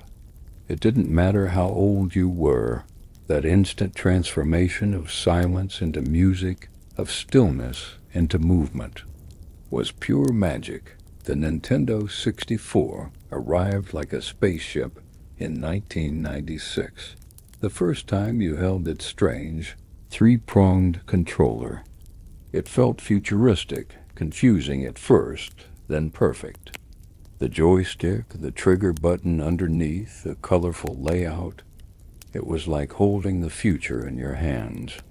When Super Mario 64 appeared on the screen, it was more than a game. It was freedom. For the first time, you could run in any direction, climb, jump, swim, and explore a world that felt alive. It was like someone had taken imagination itself and given it pixels and sound. Every household seemed to have its own gaming rules. Some allowed hours of play on weekends. Others limited it to after homework. But whenever the TV flickered with the title screen of Mario Kart 64, GoldenEye 007, or The Legend of Zelda, Ocarina of Time, everything else faded away. You'd sit cross-legged on the carpet, a bowl of snacks nearby, surrounded by friends, cousins, siblings, the air filled with laughter, competition, and the sound of controllers clicking in rapid rhythm. The phrase couch gaming defined the decade. You didn't play online. You played together. 4 controllers plugged into one console. One screen divided into quadrants, everyone squinting at their corner, shouting, laughing, complaining. You could feel the tension when someone got a blue shell in Mario Kart, or when a perfectly placed grenade in GoldenEye ended a round in seconds. It was personal. You were in the same room, sharing the same space, the same pizza, the same moments. Sleepovers were built around those games. The night began with loud music, junk food, and arguments about who got which controller, because somehow there was always one that worked better than the others. Then the lights dimmed, the volume turned up, and time stopped. Hours slipped by unnoticed, replaced by shouting, laughter, the occasional cry of frustration. Every victory felt epic, every loss personal. The controller cords tangled on the floor, soda cans tipped over, and someone inevitably fell asleep mid-match, controller still in hand. Beyond Nintendo, there was the PlayStation, sleek, gray, and serious. Where Nintendo felt playful, PlayStation felt cool. Its startup sound, that deep, echoing chord, was a prelude to something cinematic. Games like Final Fantasy VII, Metal Gear Solid, and Resident Evil turned storytelling into art. You didn't just play them. You experienced them. The cutscenes, the music, the voice acting, they pulled you in completely. It was no longer about beating levels. It was about living through stories. Meanwhile, Sega was fighting to keep its crown. The Sega Genesis and later the Dreamcast had their loyal fans, people who grew up on Sonic the Hedgehog's electric speed and that famous Sega shout that started every game. The console wars became part of pop culture. Kids argued fiercely over which system was better, swearing allegiance like it was a sports team. Nintendo has better games. PlayStation has better graphics. Sega's faster. Those debates could last all afternoon, and somehow everyone was right. And then there were the handhelds. The Game Boy, that chunky gray brick powered by 4 IA batteries, was a lifeline on long car rides and rainy afternoons. Pokemon Red and Blue turned it into a phenomenon. Suddenly, schoolyards were filled with kids trading creatures, battling under desks, whispering about secret evolutions. The clack of the buttons, the tiny green screen glowing in the dark, it all became part of growing up. When the Game Boy Color came out, it felt like magic had been upgraded. The beauty of gaming in the 90s wasn't just the technology, it was the simplicity. You didn't download updates or wait for patches. The game worked because it existed in your hands. You blew into cartridges when they glitched, you pressed reset buttons when they froze, and you celebrated when they worked again. Every part of it was tactile. You could feel it, hold it, fix it. And when the TV finally went dark and the controllers were left tangled on the floor, something lingered in the air, that quiet afterglow of shared adventure. You didn't think about screen time or online rankings. You thought about that moment you beat your friend by a second, or found a hidden level, or finally saved the princess. In the 1990s, games weren't distractions. They were portals, vivid, joyful escapes that brought people together. Every victory screen, every game-over jingle, every blocky explosion on a CRT monitor was a reminder that technology wasn't just about information. It was about play. And play, in its purest form, was everything. Before every kid had a console at home, there was the arcade, loud, glowing, and alive. You could hear it before you even stepped inside. The sound of clinking quarters, the rhythmic tapping of buttons, the high-pitched explosions from speakers that had been abused for years. It was chaos and color, a playground made of electricity. Every flashing screen promised adventure. Every leaderboard dared you to leave your initials among the legends. Arcades were social spaces long before the internet. They were where kids learned the art of friendly rivalry, or not so friendly, depending on how the game went. You'd line up behind a player, hands on your token stack, watching every move, waiting for your turn. When your moment came, you'd slide that coin into the slot, feel the machine come alive beneath your hands, and suddenly it was just you, the screen, and a few minutes of adrenaline. Street Fighter II, Mortal Kombat, Time Crisis, Daytona, USA. Each game had its own cult of players, its own secret tricks. Its own soundtrack burned into your memory. The arcade wasn't just about gaming, it was about belonging. It was about walking in with a group of friends after school, pockets full of coins, pockets full of hope. It was the thrill of finding an open machine, the joy of watching someone pull off an impossible combo, the agony of losing by a single hit. Even the smell was distinctive: metal, soda syrup, old carpet, and neon heat. For many, it was their first taste of independence. You weren't just a kid anymore. You were a player, and when you couldn't go to the arcade, the games came home. That was the genius of the 1990s, technology shrinking until it fit in your hands. The Game Boy became a permanent fixture in backpacks and bedrooms. Its tiny screen lit up dark car rides and late-night sleepovers. You could play Tetris under the covers until your parents told you to turn it off. When Pokemon Red and Blue arrived, the world changed overnight. Suddenly, kids were memorizing creatures, comparing stats, and battling on playgrounds. The sound of those simple digital chimes was everywhere, on school buses, in cafeterias and bedrooms after homework. But not every digital companion lived in a cartridge. Some lived on keychains. Tamagotchis were small, egg-shaped devices with a few buttons and a screen the size of a postage stamp. And yet, they managed to make millions of kids feel like parents. You fed them, cleaned up after them, put them to bed. If you ignored them too long, they died. A harsh lesson in responsibility delivered by a few black pixels. Teachers hated them. Parents didn't understand them, but kids adored them.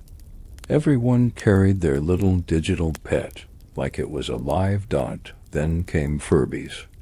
Those strange furry creatures that blinked, spoke nonsense, and somehow felt alive. They were cute, creepy, and completely unforgettable. When a Furby woke up in the middle of the night and started talking, it could make your heart stop. But during the day, they were the talk of every classroom. People compared what they said, swore they learned new words, and believed they had personalities. For the first time, toys were starting to think, or at least pretend to. Of course, not every obsession was electronic. The 1990s were also the golden age of collecting. Beanie Babies became a cultural hurricane, small, plush animals with heart-shaped tags that people treated like treasure. Kids traded them, adults hoarded them, collectors lined up outside toy stores before opening hours. Some believed they'd be worth fortunes one day. For a while, they were. Shelves were filled with colorful bears, dogs, cats, and creatures that seemed to multiply by the week. The names were simple, the designs innocent, but the frenzy was real. Other toys ruled the decade, too. Polly Pocket, Action Man, Power Rangers, Hot Wheels tracks, Lego sets that spilled across living room floors. Nerf guns launched foam battles in backyards. Super soakers turned summer days into water wars. And Pogs, those tiny cardboard discs, somehow became the biggest playground craze on Earth for 2 short years. You'd carry them in a tube, trade them during recess, and slam them on the ground with a slammer disc that made the whole pile jump. It didn't really matter who won. It was the ritual that mattered, the trading, the laughter, the noise of friendship. Saturday mornings were sacred. Every kid had their routine, pajamas, cereal, and cartoons. Rugrats, Animaniacs, Teenage Mutant Ninja Turtles, Dexter's Laboratory, Powerpuff Girls. No streaming, no skipping intros. You watched what aired. When it aired, and if you missed it, you waited a whole week. The commercials were part of the experience.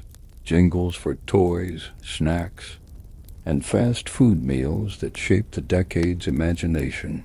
The world outside might have been full of new technology and growing uncertainty, but inside those homes, on those Saturday mornings, life was simple. The colors were bright, the cereal was sweet, and everything you needed fit inside a single room. A TV, a toy, and time to enjoy both. Those toys and games didn't just fill hours. They built memories. They taught patience, creativity, and joy. They brought friends together, made siblings fight, and gave children their first taste of independence. Every beep, every jingle, every piece of plastic was a tiny piece of the decade's soul, one that still lives quietly in boxes and attics, waiting for someone to open them. And remember, Saturday mornings in the 1990s were a ritual, a universal childhood ceremony shared across millions of living rooms. It didn't matter if you lived in a big city or a small town. When the first sunlight crept through the blinds and the TV clicked on with that soft, static hum, the world outside disappeared. The day began not with news or weather, but with animation, bright, fast, funny, and full of imagination. The shows were more than entertainment.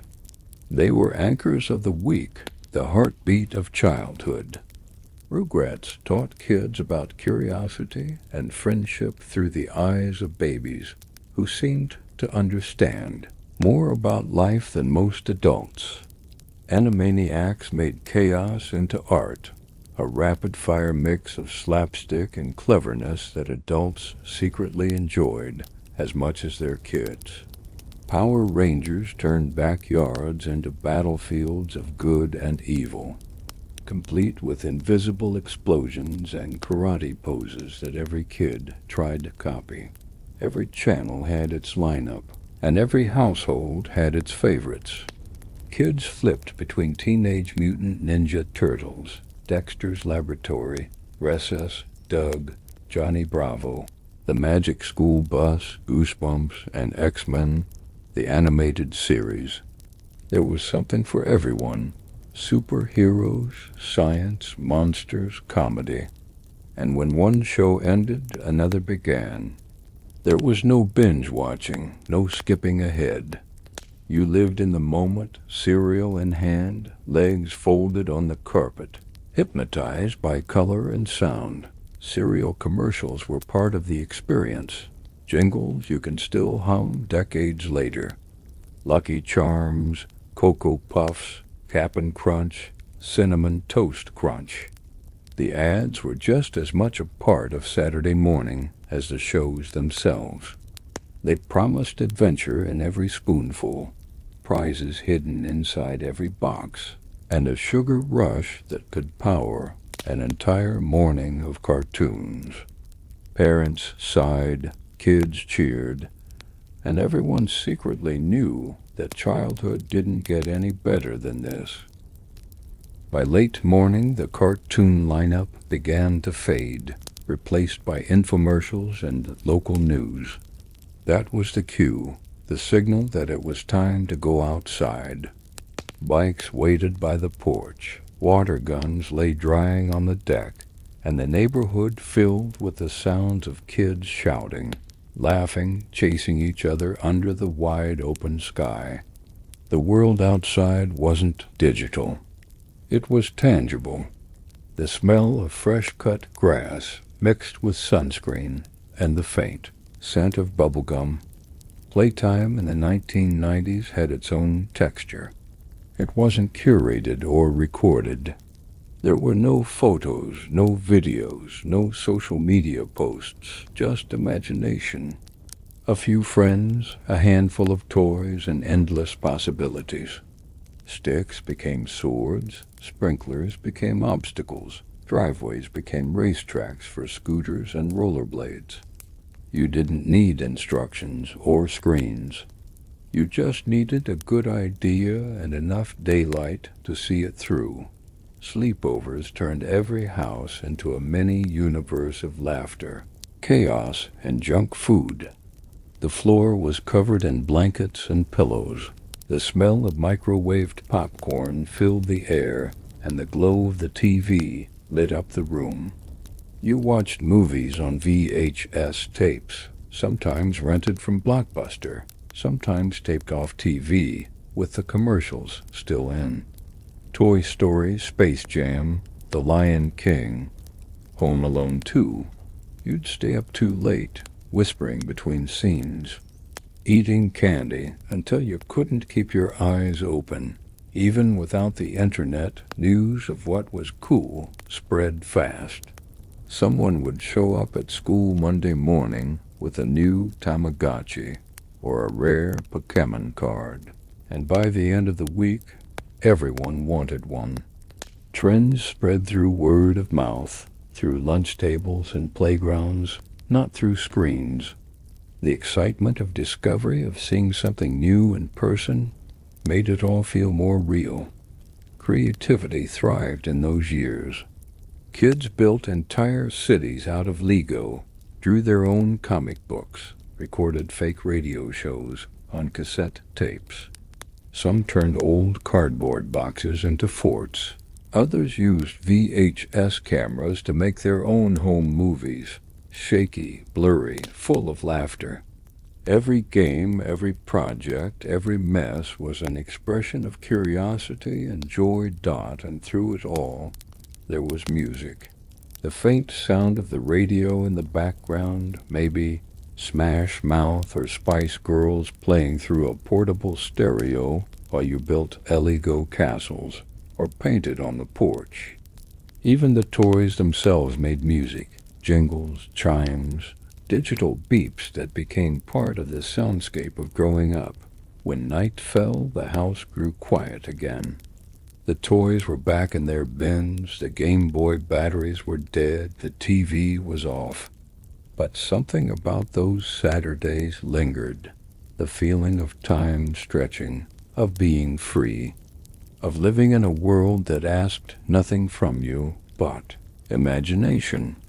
The 1990s were a golden age of play, because play still belonged entirely to the player. It wasn't recorded, monetized, or optimized. It was messy, physical, full of mistakes and laughter. Every scraped knee, every lost toy, every forgotten sleepover joke became part of a collective memory, one that still glows like the static of an old TV screen when you think back on it. When the cartoons ended and the cereal bowls were empty, the real adventures of the 1990s began outside. The world beyond the front door wasn't just a place to go. It was a playground waiting to be invented. The streets weren't quiet. They were alive with the sounds of rolling bicycle tires, jump ropes slapping against pavement, and distant laughter echoing between houses. You didn't need a phone to find your friends. You just looked for a cluster of bikes lying in someone's yard. That was how you knew where everyone was. Neighborhoods had invisible borders. Every street had its own crew, its own rules, its own unofficial meeting spot, maybe a cul-de-sac, maybe a vacant lot, maybe the basketball court at the end of the block. Those places became kingdoms. They were where friendships were built, where rivalries formed, where afternoons stretched into evenings without anyone noticing. The rules were simple. Be home before the street lights came on. Everything else was freedom. Outdoor play had its own seasons. In summer it was sprinklers, super soakers, and endless games of tag. The air smelled like sunscreen and wet grass. Someone's radio would be playing from a porch, maybe Third Eye Blind or Sheryl Crow, mixing with the sound of running water and laughter. In autumn, it was piles of leaves, footballs in backyards, and the crunch of sneakers on the sidewalk. In winter, it was snowball fights, sledding hills, and mittens hanging by the heater to dry. And in spring, it was the return of light, bikes rolling out of garages, kites flying again, the first baseball practices of the year. Games were improvised, spontaneous, and rarely fair. Someone always made up the rules and someone else always broke them. You'd play kick the can, hide and seek, Red Rover, or just make something up on the spot. It didn't matter who won half the time. No one kept score. What mattered was that everyone was there. The thrill wasn't in victory, but in the motion itself, the running, shouting, laughing until your sides hurt. When it rained, everyone moved indoors, and the energy shifted. Board games came out of the closet. Monopoly, Clue, the game of life, Scrabble, Guess Who. The pieces were worn, the money crinkled, and someone always accused someone else of cheating. Dice rolled across the floor. Arguments broke out over rules, and the room filled with the warm sound of playful chaos. In some houses, puzzle boxes replaced the games. Families would spend hours hunched over tables, hunting for that one missing corner piece. It wasn't about finishing. It was about being together. Sometimes play took quieter forms. Coloring books, Lego builds, dolls lined up for imaginary conversations, action figures frozen mid-battle. Kids built entire universes in their rooms, miniature cities, dream houses, alien planets. The sound of a cassette tape playing in the background, maybe Backstreet Boys or Smashing Pumpkins, filled the silence between words. The walls of those rooms became boundaries of imagination. After school, the rituals continued. Kids came home, dropped backpacks by the door, and turned on the TV for a block of cartoons that felt like an exhale after the day. Hey Arnold, Arthur, Pokemon, Sailor Moon. Homework came later. Dinner came later. For that brief window between school and evening, the world was theirs again. Video rental stores became part of those after-school and weekend adventures. Walking into Blockbuster or Hollywood Video was an event in itself. The air smelled like popcorn in plastic cases, and every aisle was filled with possibilities. You'd pick up a movie, read the back, argue with your siblings about what to rent, and finally carry your choice to the counter, the box empty, the clerk retrieving the reel tape from behind the desk. There was something deeply satisfying about that ritual, the small anticipation of knowing you were about to take home a story. Sleepovers blurred the line between day and night. One more round of Mario Kart, one more hand of Uno, one more bowl of popcorn. There was always one more, because time didn't seem to move the same way. When you were a kid in the 1990s, you could stretch a day into what felt like forever. You didn't check clocks. You checked the sky. As long as the sun was up, it wasn't over yet, and when the day finally did end, when you came home sunburned and exhausted, when your knees were scraped and your hair smelled faintly of grass and air, you felt something that's hard to find now: total contentment. The kind that comes from using every ounce of daylight and knowing that tomorrow would bring the same thing all over again. The beauty of 1990s childhood wasn't just in what kids did. It was in how they did it. They played without needing proof, without needing an audience. The world wasn't captured in photos or posts. It lived in memories, told in stories, shared through laughter years later. It was a time when imagination wasn't a feature of a device. It was the device itself. And in that sense, every child in the 90s was already connected long before Wi-Fi existed. They were linked by something much simpler: play, friendship, and the freedom to simply be. Every generation has its idea of freedom, and for kids who grew up in the 1990s, it was measured in small, golden moments, a few extra minutes outside before the streetlights came on, a Saturday that stretched endlessly ahead, a whole summer that seemed to last forever. It wasn't a loud kind of freedom. It was quiet, simple, and real. It lived in backyards, schoolyards, and long afternoons where the only schedule was sunlight. Friendship was the glue that held those moments together. There was no group chat, no constant connection, just the daily ritual of knocking on someone's door and asking, "Can you come out?" That sentence opened every adventure. You never planned things weeks in advance. You just met up, followed whatever idea came next, and somehow every day became a story worth remembering. Some friendships started on playgrounds, the kind built from wood and metal, not plastic and foam. You'd meet someone while waiting your turn on the slide or sitting on the swings, talking about which Pokemon card you got or how far you'd gotten in Donkey Kong Country. It was easy to make friends then.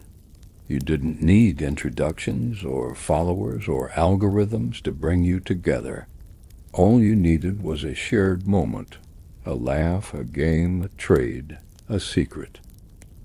The thing about 1990s TV is that it wasn't perfect, but it was human. The laughter tracks were real, the sets looked lived in, and the characters grew with the audience. You saw them every week at the same time in the same place. There was comfort in that predictability, in knowing that no matter what kind of day you'd had, the same familiar faces would be waiting for you. When the opening theme played Dot, and those theme songs, they were something special. They weren't just background noise. They were part of the culture. You could hear the first few notes of I'll Be There For You and instantly feel better. The theme from The Fresh Prince was memorized by kids everywhere. The opening of Full House, with its warm guitar riff and skyline montage, made even the hardest days feel soft again. They were more than intros. They were emotional cues, tiny musical reminders that it was time to relax, to laugh, to belong. Daytime TV had its own identity. While kids were at school, homes were filled with the sound of talk shows and soap operas. The Oprah Winfrey Show ruled the afternoons, a mix of confessions, transformations, and heart-to-heart conversations that could make you laugh and cry within the same hour. The Jerry Springer Show turned chaos into spectacle, while Maury became a pop culture phenomenon with his unforgettable "You Are Not the Father." Meanwhile, soaps like The Bold and The Beautiful and Days of Our Lives spun endless tales of love, betrayal, and second chances. Late-night television was its own kind of magic. The Tonight Show with Jay Leno, Late Show with David Letterman, and later Conan O'Brien offered laughter when the world was quiet. There was something intimate about it, the host's voice, the clapping audience, the flicker of the TV light across your face. You'd stay up too late, laughing softly so you wouldn't wake anyone, listening to the rhythm of applause and monologues. Those shows made the night feel alive. Saturday nights carried a different energy, sketch comedy. Saturday Night Live defined cool. Every week, a new host, a new band, a new set of jokes that everyone would talk about on Monday. From Wayne's World to Celebrity Jeopardy, SNL became the meeting point between television and pop culture itself. It turned comedians into icons and moments into memories. Television news had its own trusted voices, anchors who felt like part of the family. People didn't scroll for updates. They sat down and watched. Tom Brokaw, Peter Jennings, Dan Rather, their tones brought the world into living rooms in a way that felt both serious and reassuring. The world seemed bigger back then, but television made it feel understandable. You didn't get 1,000 updates a day. You got one, and you listened. Commercials filled the gaps, and even they became unforgettable. Jingles for toys are U.S. McDonald's, Coca-Cola, Budweiser. You didn't skip them. You knew them by heart. I'm loving it. Just do it. The best part of waking up is Folgers in your cup. Those phrases became part of everyday speech. What made television in the 1990s special wasn't just the shows. It was the togetherness. Families watched together. Friends gathered for episodes. Whole offices talked about what happened on or Friends the next morning. It was a shared culture, something collective and real. Everyone was looking at the same thing at the same time. It wasn't just entertainment, it was community. And when the night ended, when the channels faded into static, there was that small moment of silence, the soft hiss of nothing before the screen went black. It felt like a curtain closing. Another day done, another story told. In that quiet, there was peace. The television had done its job, not just to distract, but to connect. If television was the heartbeat of the home, then movie theaters were the temples of the decade. The 1990s were a golden era for cinema. Big, emotional, loud, and endlessly rewatchable. Going to the movies wasn't just an activity. It was an event. You didn't scroll for trailers or spoilers. You saw a poster in the lobby, a teaser before another film, or a commercial on TV, and that was enough to make you count the days until release. The theater experience began before the lights dimmed. You stood in line under bright marquees, filled with glowing letters, the smell of buttered popcorn wafting out onto the sidewalk. Inside, the carpet was always some dizzying swirl of neon shapes. You handed over your ticket, tore the stub, and entered a world where reality paused. The concession stand was its own adventure, the clatter of candy boxes, the sound of soda machines filling plastic cups, the thrill of holding a tub of popcorn that was somehow both too hot and too perfect to put down. When the lights finally went out, the hush that fell across the crowd was electric. The projector flickered, the trailers rolled, and the sound filled every inch of the room. The first image hit the screen like a jolt, pure immersion. You could feel the bass in your chest, the cold of the soda in your hand, and the shared breath of everyone around you. It didn't matter who you were or where you came from. For 2 hours, everyone in that dark room was part of the same dream. The 1990s gave birth to cinematic worlds that defined a generation. Jurassic Park made audiences gasp out loud when dinosaurs first roared across the screen. People clutched armrests, whispered, "How did they do that?" And for the first time, it truly felt like science fiction had come to life. Titanic became more than a movie.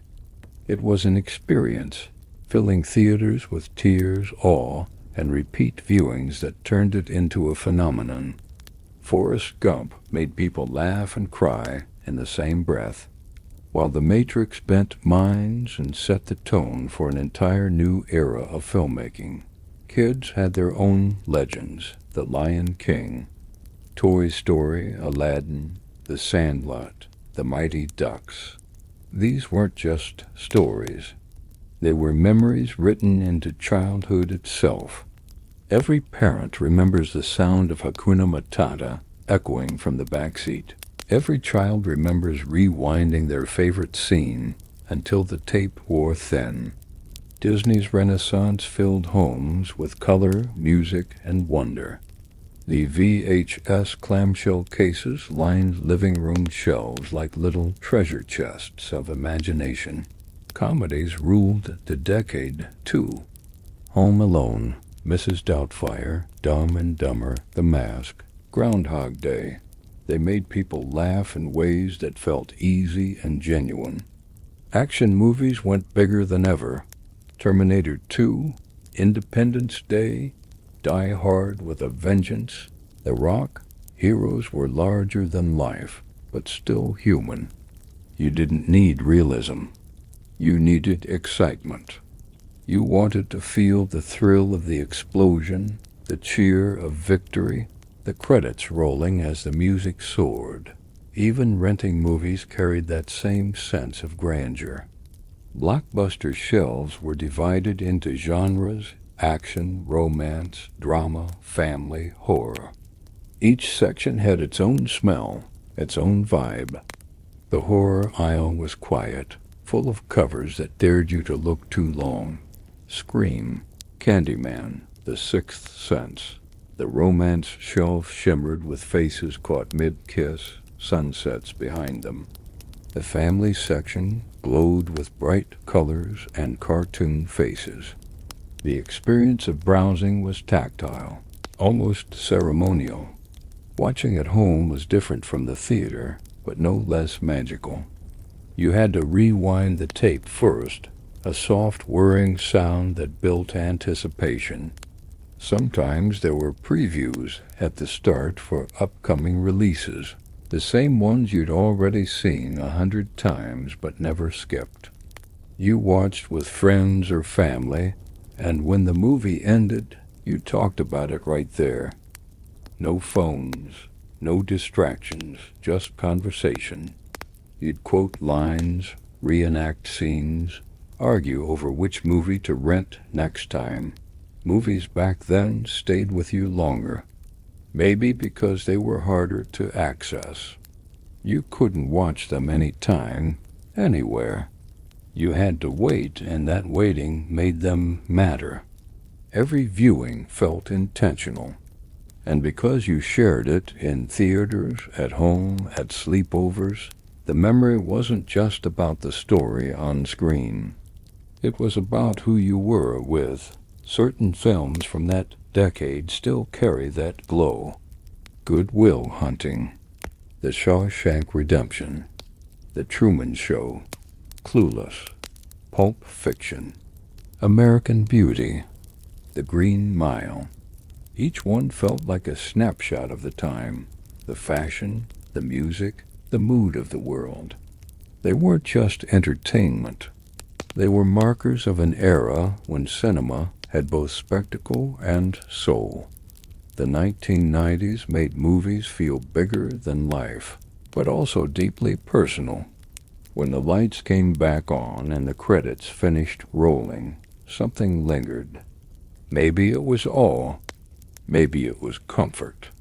Maybe it was just the quiet magic of sharing a dark room with strangers and realizing, for a moment, that everyone in that space had felt the same thing. That was the power of cinema back then, not just to entertain, but to unite, to make people forget everything except what was happening right there, in front of them. For a generation, those nights at the theater and those tapes, rewound in living rooms, became the heartbeat of imagination itself. Movies in the 1990s didn't just live on the screen, they followed you home. You could hear them on the radio, see them in your room, wear them on your t-shirt. Cinema wasn't just something you watched.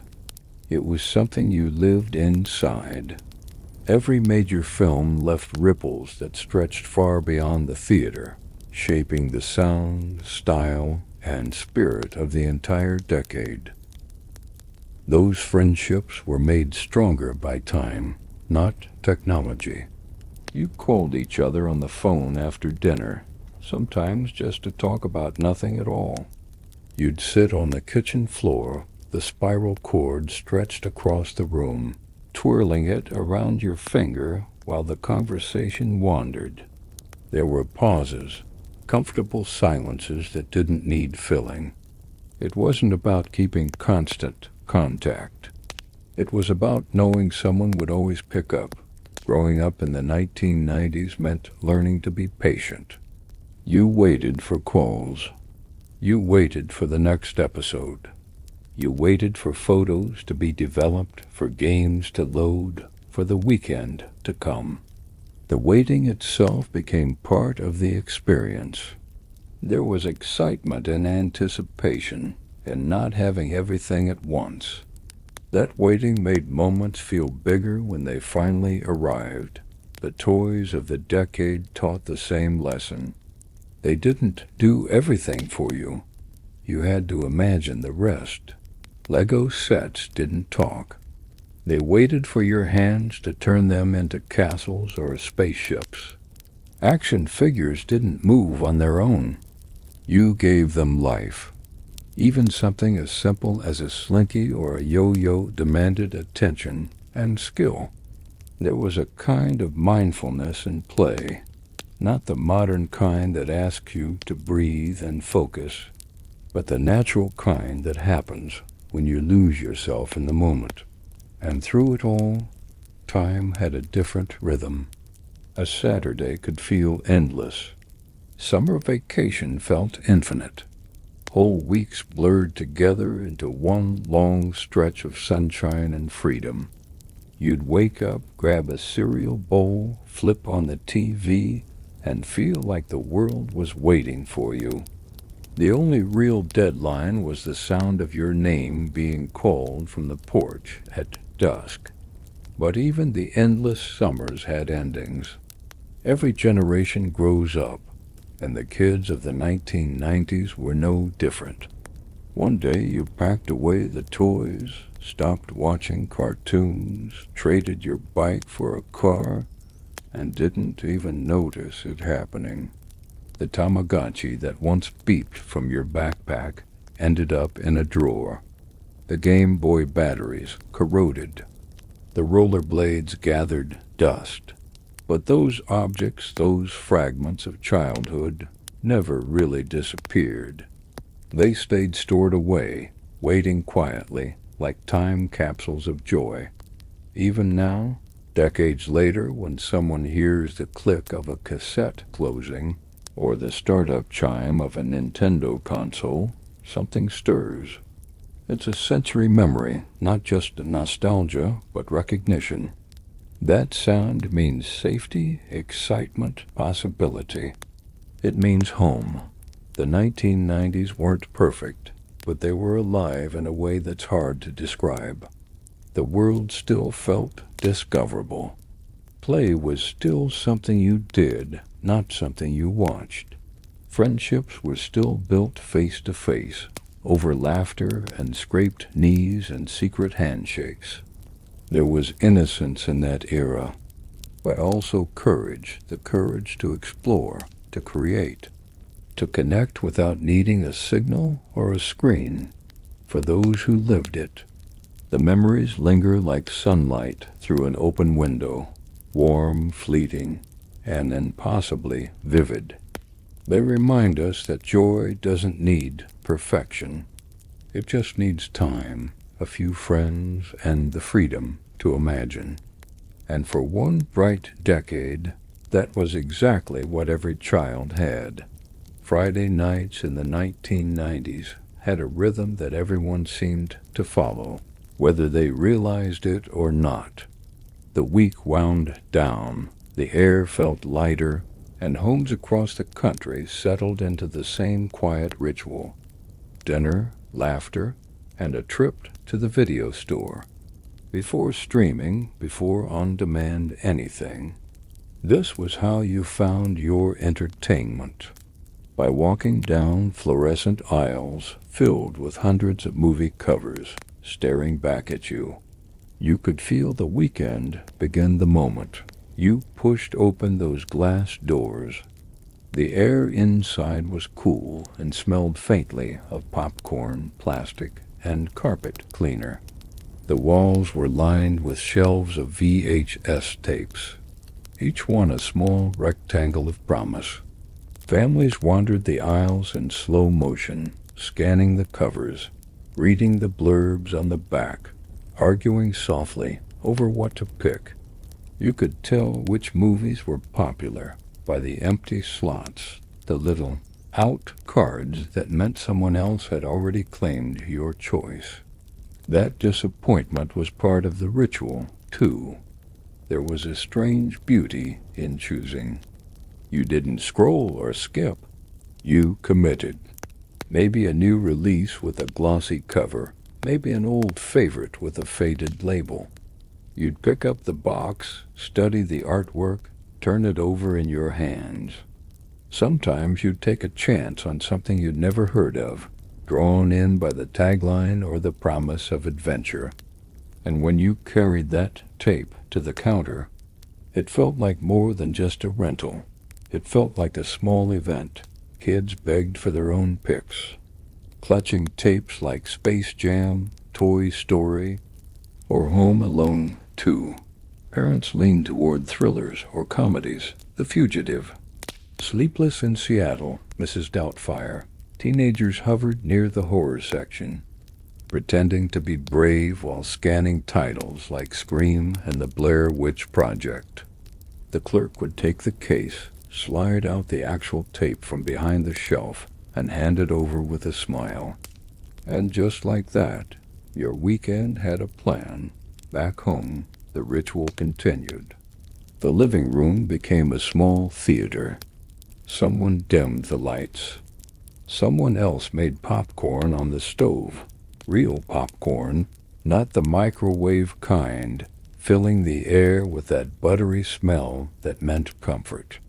Blankets were dragged from bedrooms, pillows thrown onto the floor. Everyone took their places. The TV buzzed to life, and the VCR hummed as the tape slid in. A faint static appeared on the screen, followed by the flashing words, "Be kind. Rewind." There was a small thrill in those opening minutes, the whirring sound of the tape starting, the flicker of the studio logo, the hush that fell over the room as the story began. It didn't matter what movie you picked. For 2 hours you were somewhere else. The world outside didn't exist. There were no phones buzzing, no notifications, no distractions, just the glow of the screen and the shared silence of people experiencing something together. If you were lucky, you had more than one tape. Maybe a comedy for the family, a cartoon for the kids, and a late-night thriller for after everyone went to bed. You'd fall asleep on the couch halfway through, the tape still spinning, the end credits softly lighting the room. Somewhere in the background, you'd hear the VCR rewind itself, that mechanical hum, pulling the story back to the beginning, ready for someone else to live it next. Returning the movie was part of the experience, too. The next day, you'd slide it into its plastic case, drop it through the return slot, and hear the satisfying clatter as it landed inside the bin. Sometimes you'd forget, and a few days later you'd see the receipt on the fridge reminding you of the late fee. It wasn't just a transaction, it was a rhythm of life. The weekend started and ended at the video store. Television carried its own magic in those days. Friday nights meant TGIF on a BC, a lineup of sitcoms that felt like family gatherings. Family Matters, Boy Meets World, Step by Step, Sabrina the Teenage Witch. You'd sit down, laugh, and feel like the whole country was watching with you. The shows didn't just entertain. They became part of the household language. Everyone quoted the same catchphrases, talked about the same cliffhangers, felt the same anticipation for next week's episode.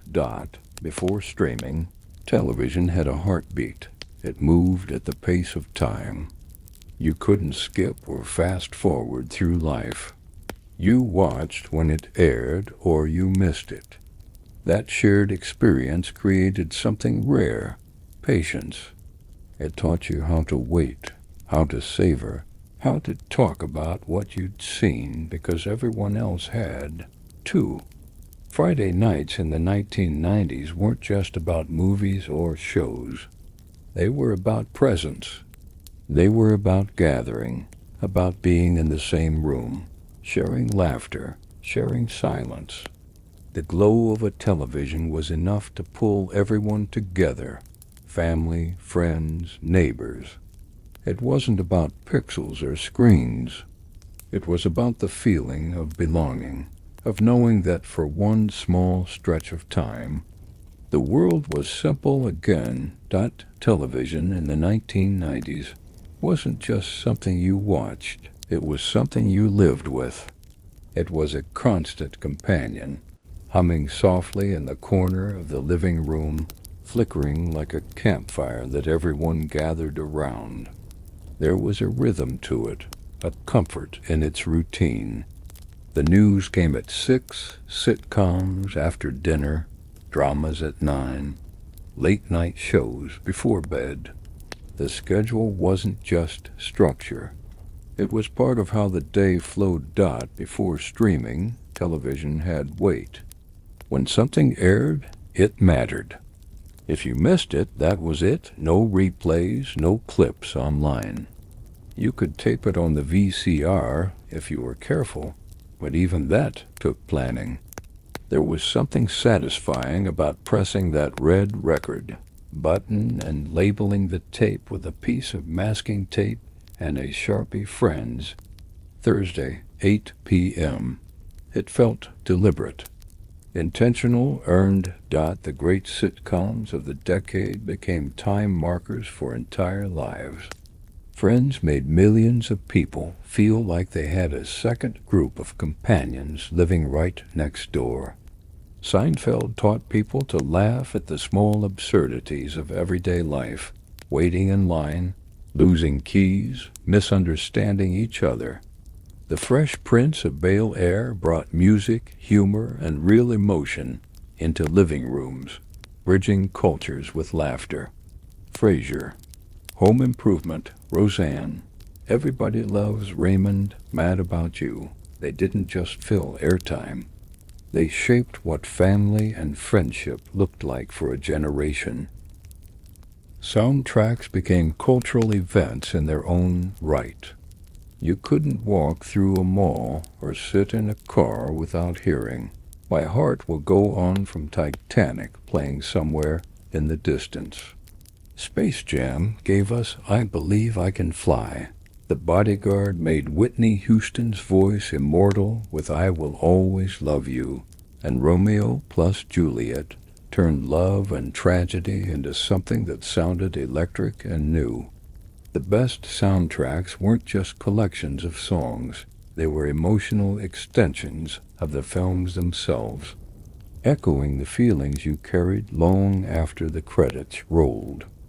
Some movies introduced entire generations to new artists. Clueless brought alternative pop into suburban bedrooms. Trainspotting gave British underground music a new audience. The Lion King and Tarzan turned animated stories into musical experiences that felt larger than life. The sound of the 1990s wasn't just on the radio. It was woven into every blockbuster, every montage, every end credits song you refused to turn off because it meant leaving that world behind. And then there was the merchandise, the tangible proof of devotion. You didn't just like a movie. You owned it. You wore it. You carried it to school. Star Wars action figures filled toy chests again after the release of the special editions. Jurassic Park brought dinosaurs roaring back into bedrooms through lunchboxes, pajamas, and plastic figurines that never quite stood upright. Space Jam made Looney Tunes cool again. You'd see Bugs Bunny and Michael Jordan side by side on backpacks and sneakers. Movie posters were an art form. Every bedroom had one. The Matrix, Titanic, The Lion King, Pulp Fiction, Fight Club, The Blair Witch Project. They weren't just decoration. They were declarations of identity. You told people who you were by what hung on your wall. For teenagers, those posters were symbols of taste, rebellion, or hope. For kids, they were portals, paper windows into worlds they wanted to live in. Fast food tie-ins made movie culture unavoidable. McDonald's and Burger King launched entire campaigns around new releases. Kids collected cups, toys, and limited edition Happy Meal boxes from films like Batman Forever and Toy Story. Sometimes the toys were so popular that lines wrapped around buildings the morning they came out. Every piece of plastic carried a little piece of cinematic magic, a reminder that you'd been part of something bigger than just watching a movie. Malls were flooded with pop-up shops selling official movie merch, t-shirts, mugs, keychains, soundtracks, magazines with glossy photos of actors mid-scene. You'd spend your allowance on a poster or a pin because owning it felt like bringing the story home. The culture of the 1990s was tactile. It lived in objects, not pixels. Everything you loved could be held, touched, collected. And then there was the music video, the bridge between movies, TV, and music itself. MTV ruled the decade, and its influence was everywhere. Film soundtracks got their own music videos, blending movie clips with pop performances that turned songs into visual experiences. When Armageddon came out, you couldn't escape "I Don't Want to Miss a Thing." When Men in Black hit theaters, Will Smith's music video doubled as a commercial and a dance craze. The line between movies and music blurred completely, and nobody wanted to separate them. At home, the VHS shelf became a timeline of your life. Each tape had its own story, the one you got for your birthday, the one your parents bought on sale, the one you watched every weekend until it broke. The clamshell Disney cases stood out like pastel bricks, lined up neatly beside darker action movies and rom-coms with faded covers. Rewinding a tape wasn't just maintenance, it was an act of love, a ritual of respect. You took care of the stories that had taken care of you. Movie nights were never just about entertainment. They were about connection. Friends crowding onto one couch, family gathered with bowls of popcorn, lights off, the sound of laughter echoing through the room. Those moments didn't need high definition or surround sound. They needed warmth, the shared silence before a big scene, the collective gasp, the laughter that filled the pauses. And when the tape ended and the screen turned blue, there was always that lingering feeling, a soft melancholy that meant you'd just left a world you loved. You'd sit there for a few seconds, maybe watch the credits roll, maybe talk about your favorite part. The movie ended, but the feeling didn't. It stayed with you, tucked somewhere deep, waiting to be awakened the next time you pressed play. The 1990s treated movies like sacred moments, not background noise, not content, but experiences. You didn't stream them on a whim. You planned for them. You waited, watched, remembered. They became part of you, stitched into your sense of time and self. And decades later, even as formats changed and screens shrank, those films, those sounds, those nights never really left. They live on in memory, flickering softly, like the last light of a projector, still playing somewhere deep inside. By the end of the 1990s, television and movies weren't just forms of entertainment. They were part of the emotional fabric of everyday life. The stories people watched shaped how they spoke, dressed, and dreamed. The lines between fiction and memory blurred. You could reference a scene from Friends or quote a line from Forrest Gump, and everyone around you would understand instantly. Pop culture had become a language, a shared shorthand that connected people who might have nothing else in common. Celebrities weren't distant icons back then. They felt familiar. You saw them in interviews on The Tonight Show, in glossy magazines at the checkout line, in commercials that played between your favorite shows.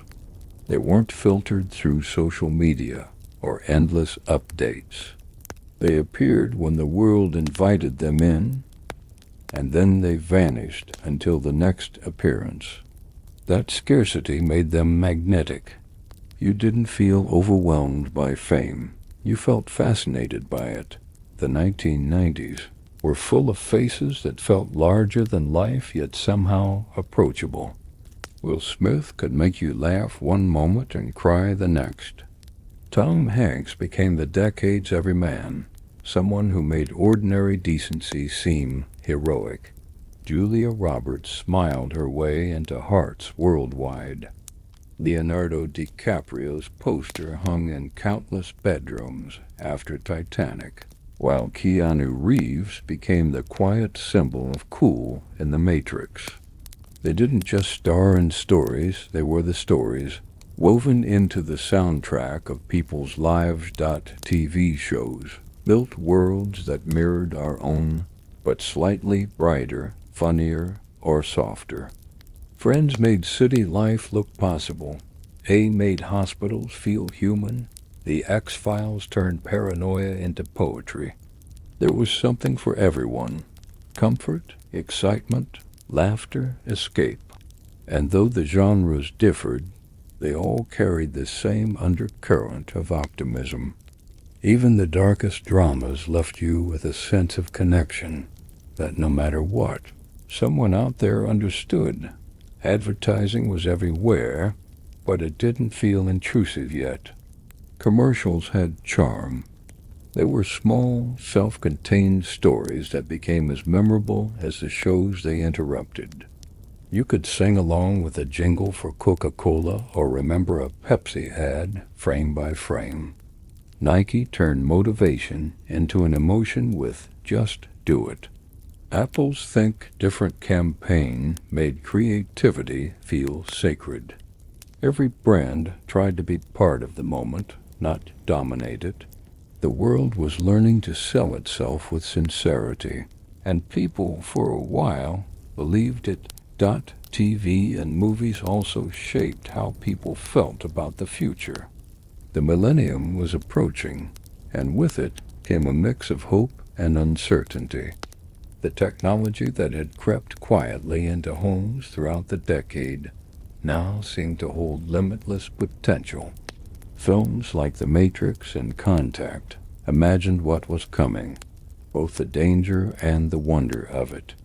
The media was full of talk about Y2K, about the digital age, about what the new century would bring. But when people turned on the TV at night, they found comfort in the same familiar glow. Fiction was the antidote to fear. Every living room had its own ritual. Some families gathered for movies every Friday night, some for sitcoms after dinner, others for Sunday news before bed. The TV wasn't background noise. It was the evening's heartbeat.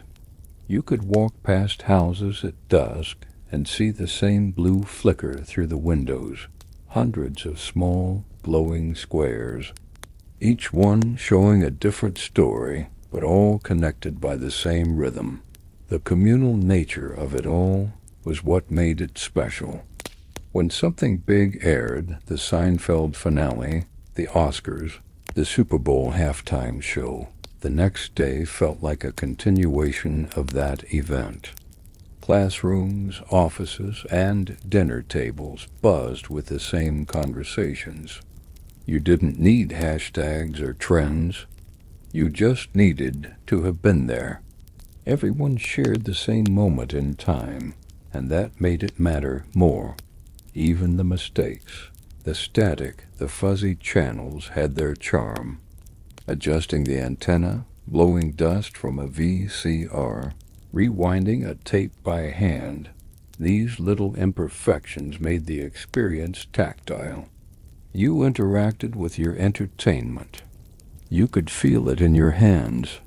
The remote control was heavy, the click of the buttons real. You didn't scroll endlessly. You chose, you watched, you remembered that by the close of the decade, the world was ready to change. Flat screens were coming. DVDs were replacing tapes. The internet was about to rewrite everything. But before that transformation fully arrived, there was a brief, golden pause. A moment when television and cinema still belonged to everyone, equally. You didn't need a subscription or an algorithm to find a story.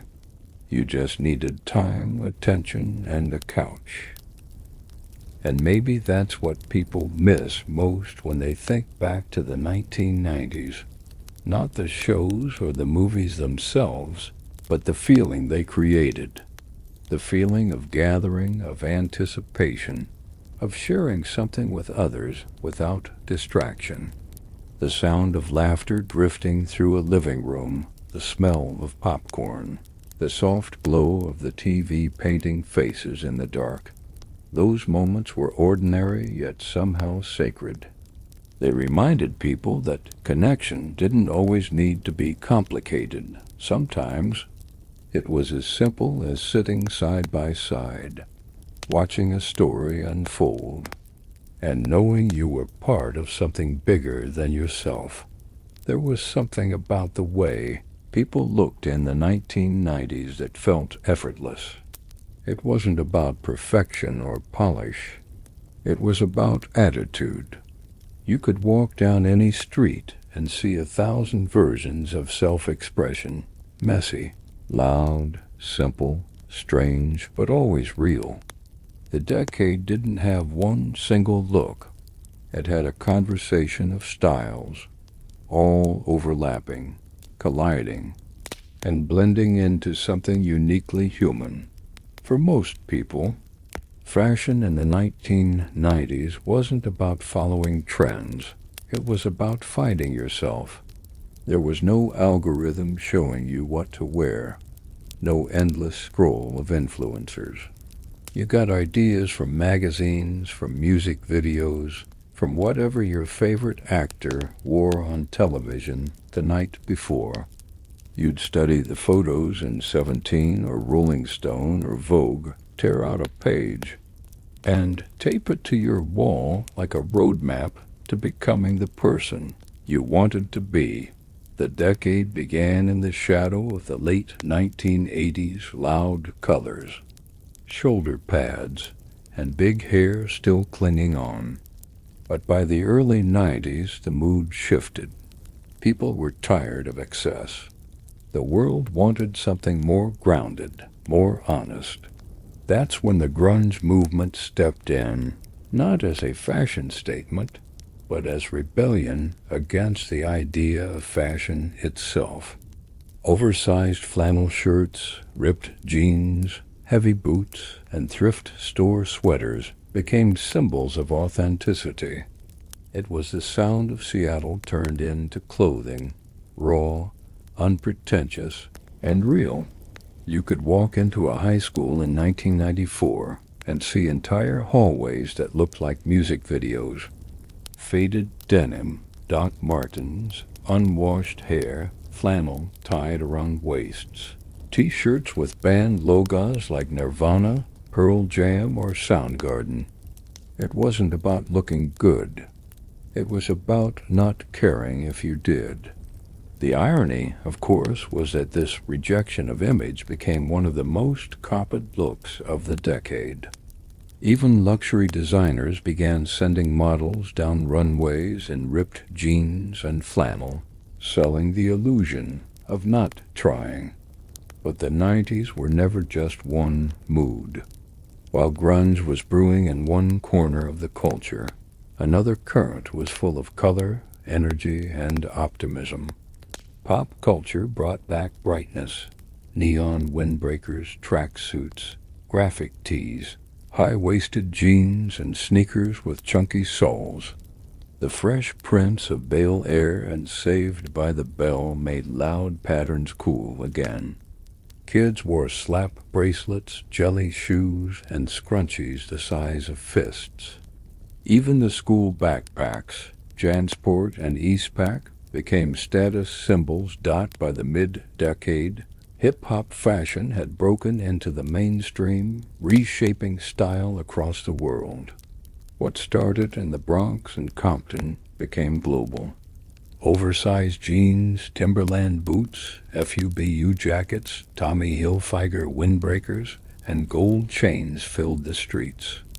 The look was confident, bold, and unapologetic.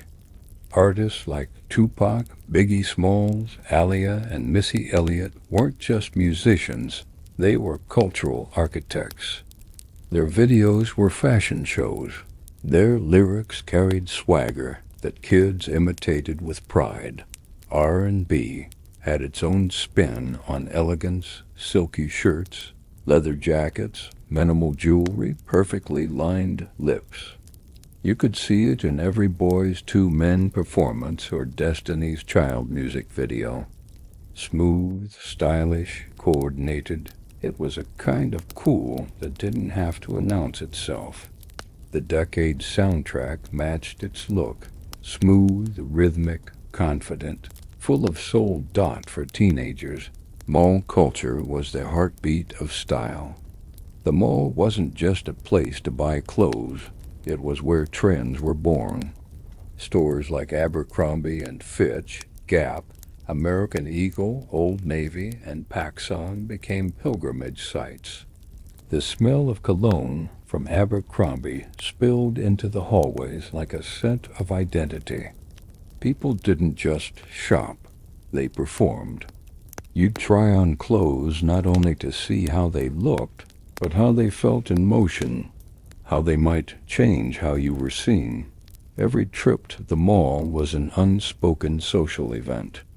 Groups of friends walked in slow packs, drinks from the food court in hand, looking at displays, trying on sunglasses, wandering from store to store without ever buying much. It wasn't about consumption. It was about belonging. You met people there, ran into classmates, had crushes, made plans. The mall fountain was the meeting spot, the arcade the hangout, the food court the stage where you could pretend to be older than you were at the same time. Suburban fashion leaned toward comfort. Cargo pants, plain t-shirts, denim jackets, and sneakers ruled daily life. Everyone seemed to own at least one pair of Levi's that fit perfectly after years of wear. Denim wasn't just a fabric, it was a statement of permanence, the great equalizer. Parents wore it, kids wore it, rock stars wore it. It could be casual, rebellious, or timeless. The sound of denim rubbing against denim became one of those invisible textures of the decade. Familiar, dependable, warm. There was also a gentler side to 1990s style, one that mixed romance and simplicity. The rise of minimalism brought clean lines, soft colors, and a sense of quiet confidence. Slip dresses, neutral sweaters, long skirts, and simple gold necklaces replaced the maximalism of the previous era. Brands like Calvin Klein and Ralph Lauren captured that understated aesthetic perfectly. Their ads weren't flashy, just people standing in natural light, wearing clothes that looked like they belonged to real life. It was beauty without trying too hard, and that subtlety became its own kind of luxury. Hair carried its own language. The decade opened with big curls and perms left over from the 1980s, but soon flattened into something sleeker.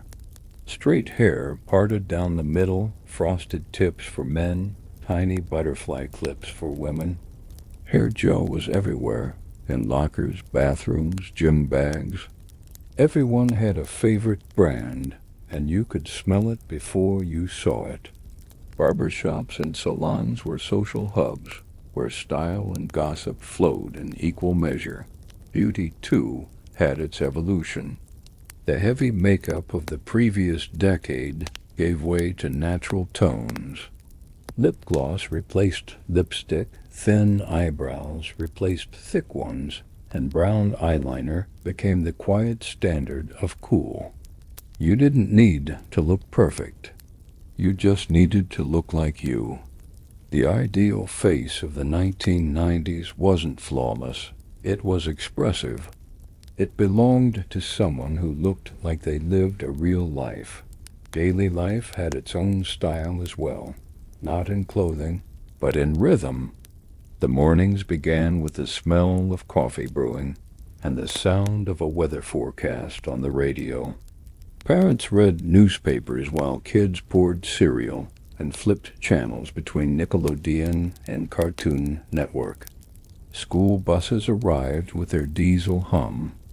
Backpacks thudded on kitchen tiles and lunch boxes, still metal in the early years, plastic by the end, snapped shut with a click that every kid can still remember. At school, fashion was divided by identity. The skaters wore Vans and hoodies. The preps wore polos and khakis.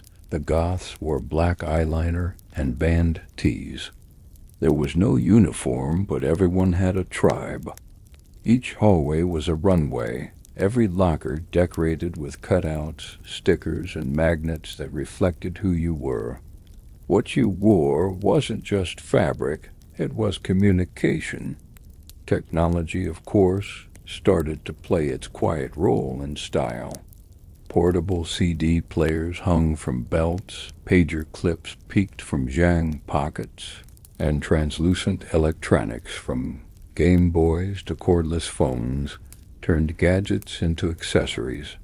You'd see kids walking to school with Discman headphones around their necks, CD cases filled with burned mixes.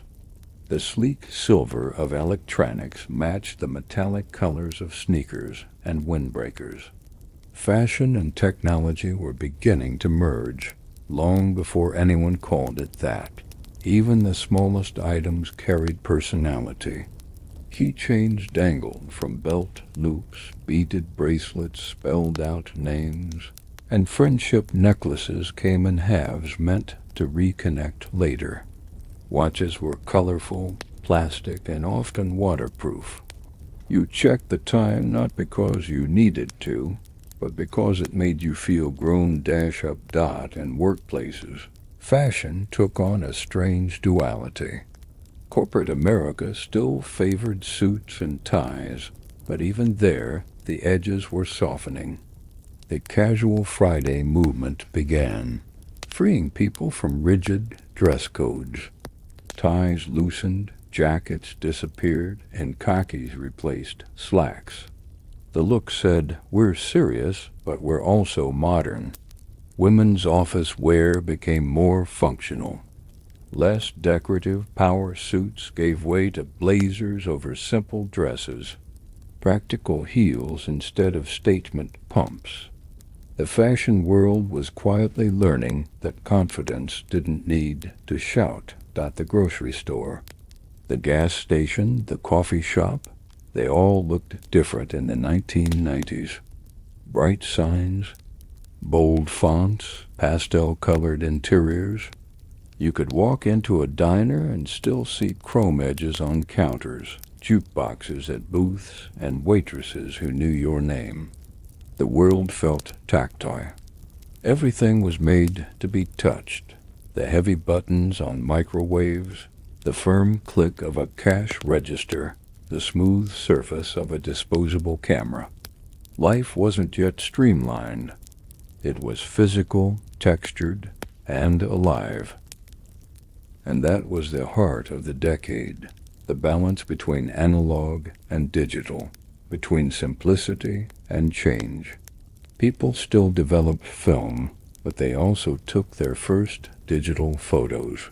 They still read newspapers, but they were learning to browse headlines online.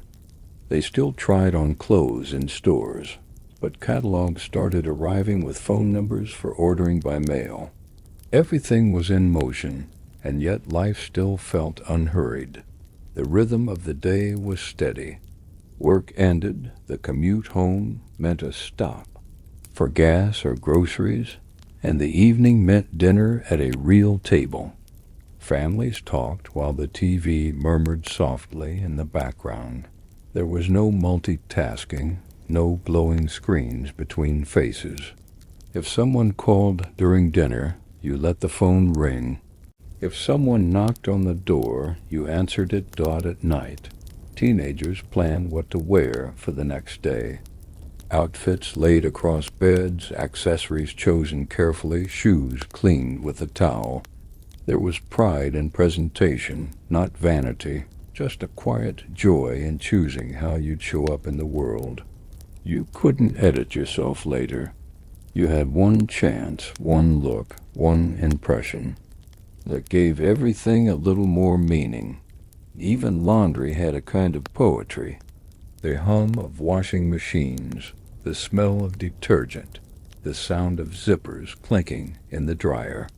Folding clothes still warm from the cycle, stacking jeans, hanging shirts. The textures, the smells, the colors, they were small reminders that life was made of tangible things, not just ideas. By the late 90s, the world was changing again. Technology was seeping into design. Sleekness replaced texture. Silver, black, and translucent plastic became the new aesthetic. Minimalism wasn't just about fashion anymore. It was about the future. Apple's white earbud design, Sony's brushed metal finish, IKEA's rise in home decor, all pointed toward the same direction. The cluttered warmth of the early decade was giving way to something cleaner, colder, more precise. But even as the millennium approached, the soul of the 90s, that casual authenticity, never really left. Jeans stayed. Sneakers stayed. Simplicity stayed. The idea that comfort could be stylish became permanent. The fashion industry might have kept evolving, but the spirit of that era lingered in closets and memories, quietly influencing everything that came after. People still talk about the 1990s as if they can feel it. The weight of denim jackets, the smell of hair gel, the softness of flannel. The clothes were more than trends. They were time machines. Each texture carried emotion. The roughness of canvas sneakers, the smoothness of nylon windbreakers, the warmth of a wool sweater worn too many times to count. Every outfit told a story of who you were, who you wanted to be, and who you thought the world might let you become. And maybe that's why the style of the 1990s still lingers in modern closets, because it wasn't really about the clothes. It was about the feeling of being alive in a moment that balanced between two worlds, one analog, one digital. It was about the freedom of dressing for yourself, not for a camera. It was about the tactile joy of fabric, the weight of keys. In your pocket, the sound of footsteps on linoleum mall floors, the chill of winter air against a denim collar. It was about walking through life with a sense of individuality that didn't need validation, where trends were invitations, not instructions. You wore what made you feel like you, and somehow everyone else was doing the same thing. That collective authenticity made the world more colorful, more honest, more connected. Fashion in the 1990s wasn't trying to predict the future. It was simply describing the present, a time when people could still touch everything they owned, still recognize themselves in a reflection that wasn't edited, still find meaning in small details. It was the last decade where style felt human, before filters, before hashtags, before the constant noise. A time when the biggest mirror was the window of a store, the brightest spotlight was sunlight, and the truest version of cool was simply being comfortable in your own skin. That's the beauty of remembering it now. The clothes might fade, The malls might close, the tapes might unwind, but the feeling remains, the warmth of fabric, the sincerity of expression, the quiet confidence of being young in a world that still felt simple enough to hold in your hands. That's what 1990s fashion really was. Not a look, not a brand, not a trend. It was a heartbeat, a moment in time when life still felt touchable, and being yourself was the most stylish thing of all. There was a special kind of comfort to food in the 1990s. It wasn't fancy, it wasn't photographed, and nobody talked about macros or ingredients or trends. Meals were something you shared, not something you posted. They were warm, imperfect, and real, full of color, sound, and smell. They belonged to a slower rhythm of life, one where families still gathered at the table, and the kitchen was the beating heart of the house. Every home had its own soundtrack. The clatter of pots, the hum of the fridge, the soft hiss of something frying in butter. The smell of dinner always arrived before the meal did. Garlic and onions browning in a pan, tomato sauce bubbling slowly, or that unmistakable aroma of frozen pizza baking in the oven. You could come home from school, drop your backpack by the door, and know what was for dinner before you even walked into the kitchen. Food back then had personality. It didn't come in sleek packages or plant-based labels. It came in boxes that shouted in bright colors and TV commercials with jingles you could hum for years. Kids grew up on Lunchables, Hot Pockets, Bagel Bites, and Dunkaroos. Each one felt like a small miracle, food you could make yourself without any grown-up supervision. The microwave became a kind of magic box. A few beeps, a spin of the tray, and suddenly dinner was done. Saturday mornings weren't complete without cereal. The cereal aisle was a rainbow of boxes. Lucky Charms, Cocoa Puffs, Fruit Loops, Frosted Flakes, Cinnamon Toast Crunch. Every box had a mascot, a game on the back, and a prize hidden inside. You'd dig through the cereal with your hand until your mom yelled, "Use a spoon." The prize itself, a plastic ring, a tiny toy, a decoder, was worth more than the cereal. You didn't just eat breakfast. You hunted treasure. School lunches were their own kind of ritual. The sound of Velcro lunchboxes opening in the cafeteria, the crinkle of sandwich bags, the smell of peanut butter and jelly mixing with chicken nuggets and chocolate milk. You'd trade half a pack of cookies for someone's fruit roll-up or give away your pudding cup to win a carton of strawberry milk. Those lunches weren't balanced or organic, but they were full of character. They were the taste of friendship, of freedom, of being 10 years old and knowing exactly what happiness looked like in bite-sized form. Dinner time had rules. You sat down. You waited until everyone was ready. You didn't scroll or text, you talked. The TV might be on in the background, but the table was where the stories of the day unfolded. Someone talked about work, someone about school, someone complained about homework. There was laughter, there were small arguments, but there was always connection. Even the quiet nights, the ones where everyone just ate and listened to the clink of silverware, carried a kind of peace that's hard to describe now. Every family had their signature meals. Some made casseroles that could feed an army. Others had spaghetti nights, taco nights, pizza Fridays, or barbecue Sundays. You didn't need variety. You needed comfort. The same dishes appeared week after week, each one perfected by repetition. Macaroni and cheese from a box, hot dogs on paper plates, chicken nuggets with ketchup, that somehow tasted better than anything from a restaurant. It wasn't about presentation, it was about presence. For parents, cooking was an act of love, even if it came from a can or a frozen tray. Hamburger helper, Stuffer's lasagna, SpaghettiOs, Campbell's soup. These were the staples that fed families across the country. The microwave clock was the real dinner bell. You could hear the beep from another room and know it was time to gather. No one measured portions or counted calories. You just ate until you were full, and maybe a little more.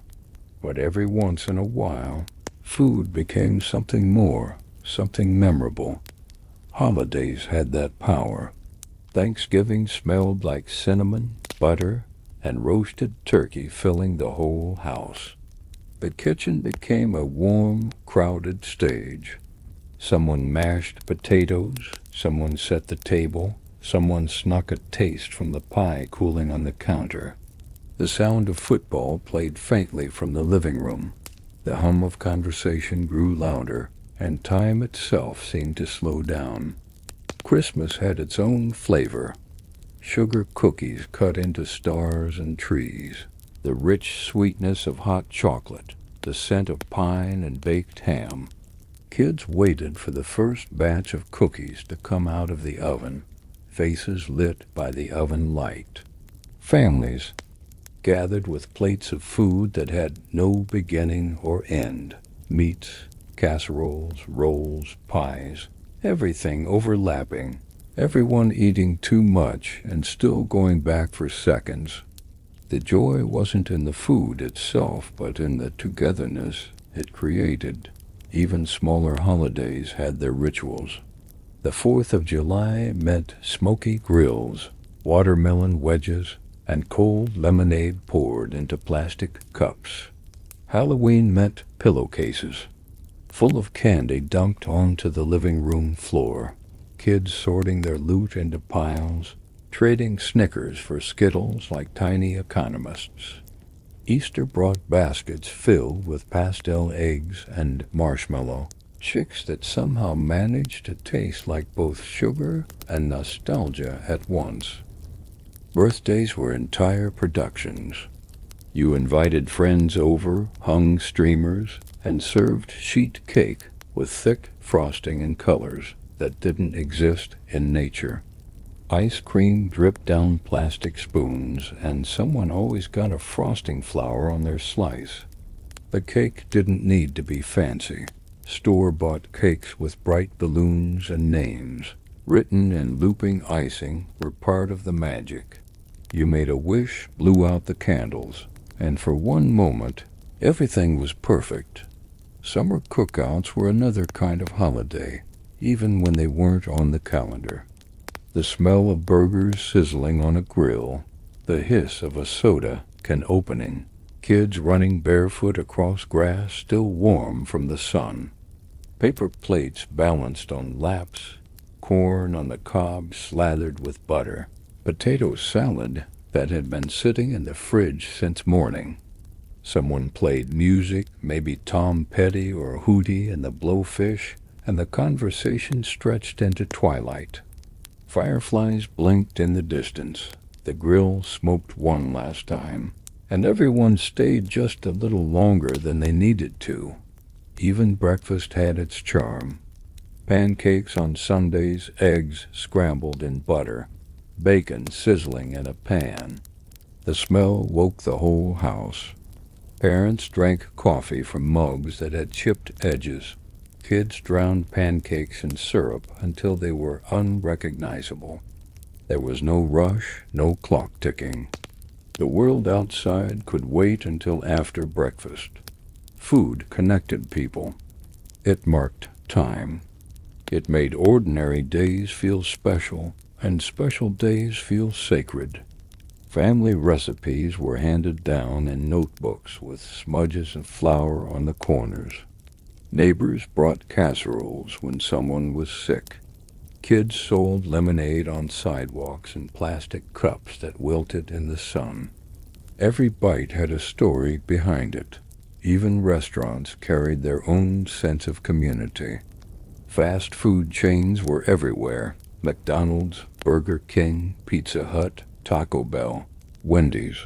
The golden arches meant happiness to a child. Friday night dinners there felt like rewards for surviving the week. The smell of fries, the hiss of soda fountains, the joy of unwrapping a burger that looked nothing like the picture, but tasted exactly right. Pizza Hut had its own special magic. Red roofs, dim lighting, the sound of plates clinking, and those iconic red plastic cups that every person who lived through the decade remembers. Families sat in booths, sharing a large pepperoni pizza. Kids folding greasy slices in half to keep the cheese from sliding off. Someone always asked for breadsticks, and someone always stole the last one. Buffets were temples of abundance. Old Country Buffet, Golden Corral, Sizzler. You filled your plate with more than you could eat, just because you could. It wasn't about hunger. It was about freedom, the ability to choose, to sample, to taste. Dessert was always the best part.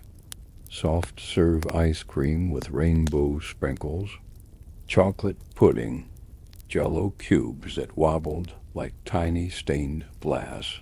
For special occasions, families went to sit-down restaurants, the kind with laminated menus and waiters who remembered your order.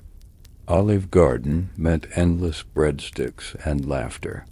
Red Lobster meant those cheddar biscuits that could start arguments over who got the last one. Chain restaurants weren't about fine dining. They were about familiarity. They felt safe, reliable, comfortable. You knew exactly what you were getting, and that predictability felt good. At home, food advertising ruled television. Commercials weren't background noise. They were miniature performances. Pizza, pizza. From Little Caesars, Have It Your Way from Burger King, I'm Loavin' It from McDonald's. They used catchy tunes and smiling faces to make dinner look like joy itself. Kids begged for what they saw on screen, and sometimes parents gave in just to see that look of happiness. Supermarkets were sensory overload. The aisles glowed with packaging, bright reds, blues, yellows, every brand competing for attention. Carts rattled, music played softly from speakers, and free samples appeared like tiny surprises at the end of an aisle. You knew the store by smell, the bakery in the back, the deli to the side, the floral section near the entrance. Shopping wasn't an errand. It was an outing. Parents shopped slowly. Kids trailed behind begging for cereal or toys displayed near the checkout line. Every refrigerator had its staples, milk and gallon jugs, butter in tubs, leftover pizza boxes taking up too much space. The freezer was packed with Eggo waffles, TV dinners, Totino's pizza rolls, and ice cream in cardboard cartons with paper lids that always tore wrong. There was always something familiar waiting inside. The food might not have been perfect, but it was dependable, and somehow that made it taste better. The holidays, of course, carried their own flavors and nostalgia. Thanksgiving meant relatives packed into every corner of the house. Football games in the background, and arguments about who got the wishbone. The kitchen grew hot from all the cooking, the windows fogged up, and every counter disappeared under dishes. Green bean casserole, sweet potatoes with marshmallows, cranberry sauce still shaped like the can. And yet, when the meal finally came together, everyone paused. For one quiet moment, there was stillness, forks waiting, heads bowed, gratitude filling the air like a scent. Christmas morning meant cinnamon rolls, powdered sugar, hot cocoa with melting marshmallows. The tree twinkled, Wrapping paper covered the floor, and breakfast somehow turned into brunch.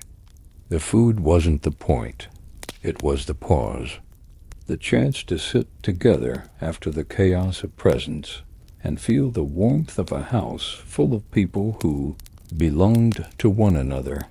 Even ordinary days had their own rituals. Ice cream trucks jingling down suburban streets, kids sprinting with handfuls of change.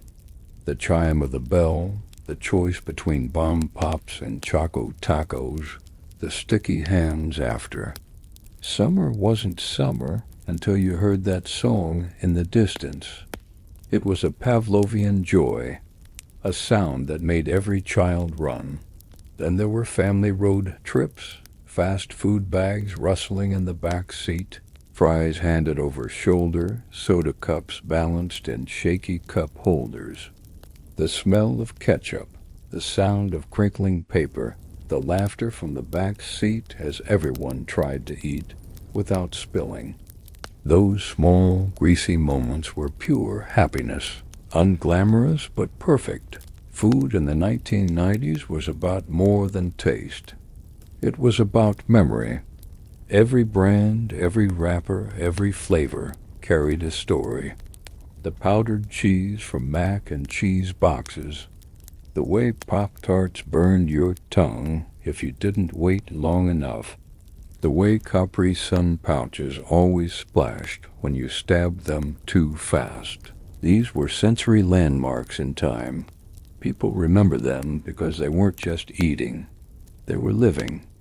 They were sitting at kitchen tables with sticky surfaces, passing bowls, pouring drinks, talking, laughing. They were celebrating birthdays, recovering from long days, surviving Mondays. Food was never just fuel. It was connection to family, to friends, to life itself. And that's what makes the decade so easy to remember. The flavors may have been simple, even artificial, but the feelings were real. Every bite carried the comfort of belonging. Every meal was a moment that said, "You're home." The 1990s were full of bright packaging and jingles and frozen dinners. But beneath all that plastic and branding was something profoundly human. People sitting together, eating together, and building lives that even then they knew would never come again. That's the taste that lingers decades later. The sweetness of being together, the salt of laughter, the warmth of something cooked, shared, and remembered. The decade's menu wasn't perfect, but it was honest, and like all the best meals, it fed more than hunger. It fed the soul. The 1990s had a feeling that's hard to describe if you didn't live through it. It wasn't just a decade. It was a mood, something gentle, alive, and slow, in a way that the world hasn't been since. The pace of life was measured not by notifications or downloads, but by the rhythms of ordinary things. The sound of a cassette rewinding, the click of a VHS tape snapping into place, the dial tone that filled the room before a phone call. The world felt smaller, but somehow more connected. Everything seemed within reach, but nothing rushed toward you. It was a balance between patience and possibility, and for a while, it felt like that balance could last forever. There was still mystery in the air back then. The world wasn't fully documented yet. You couldn't look up everyone you met or check the weather on your screen before leaving the house. You had to guess, to trust, to see for yourself. When it rained, you noticed the smell before you saw the clouds. When you were lost, you asked for directions. The unknown still existed in small daily ways, and that made the world feel wider. There was freedom in not knowing everything. It gave life texture. It left room for wonder. People noticed things differently. Sunsets weren't for photos, They were for looking at. Music wasn't background noise. It was an experience. You'd put a CD into a player, lie back, and listen to every track, reading the lyrics from the booklet. Each song had its own shape, its own story. You didn't skip ahead. You let the album play. That patience gave meaning to the music. Even the silence between tracks felt intentional. It gave your mind space to breathe. Friendship felt deeper too. When you called someone, it meant something. You planned the call. You waited by the phone, twisting the cord around your finger, nervous and excited. Conversations lasted hours because there was nowhere else to be. You couldn't multitask, it was just voices and time. Hanging up didn't mean goodbye. It meant talk to you tomorrow.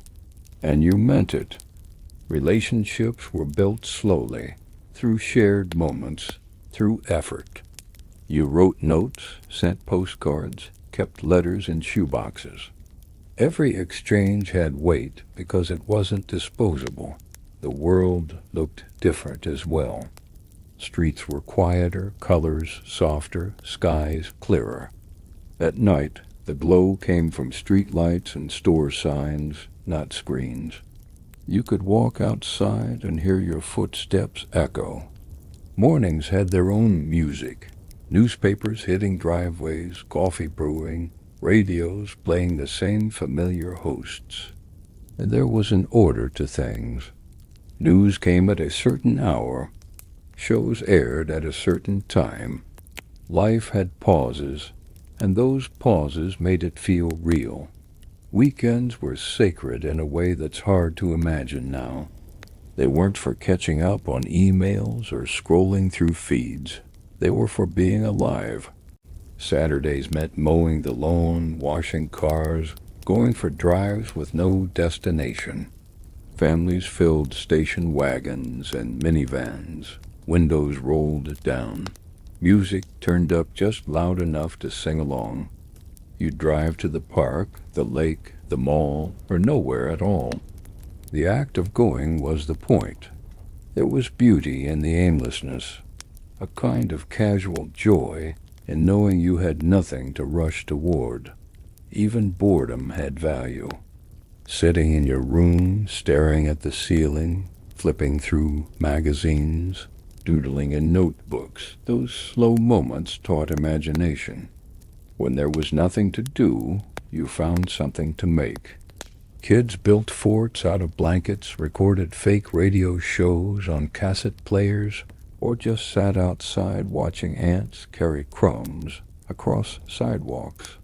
Time felt longer because you filled it with your own creativity instead of filling it with content. The neighborhoods themselves carried a rhythm of togetherness.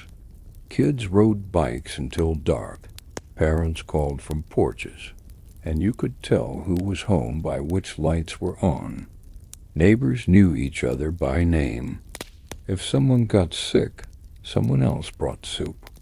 If a kid fell off a bike, 3 adults came running. The world wasn't perfect, but it was connected in small, human ways that made you feel safe.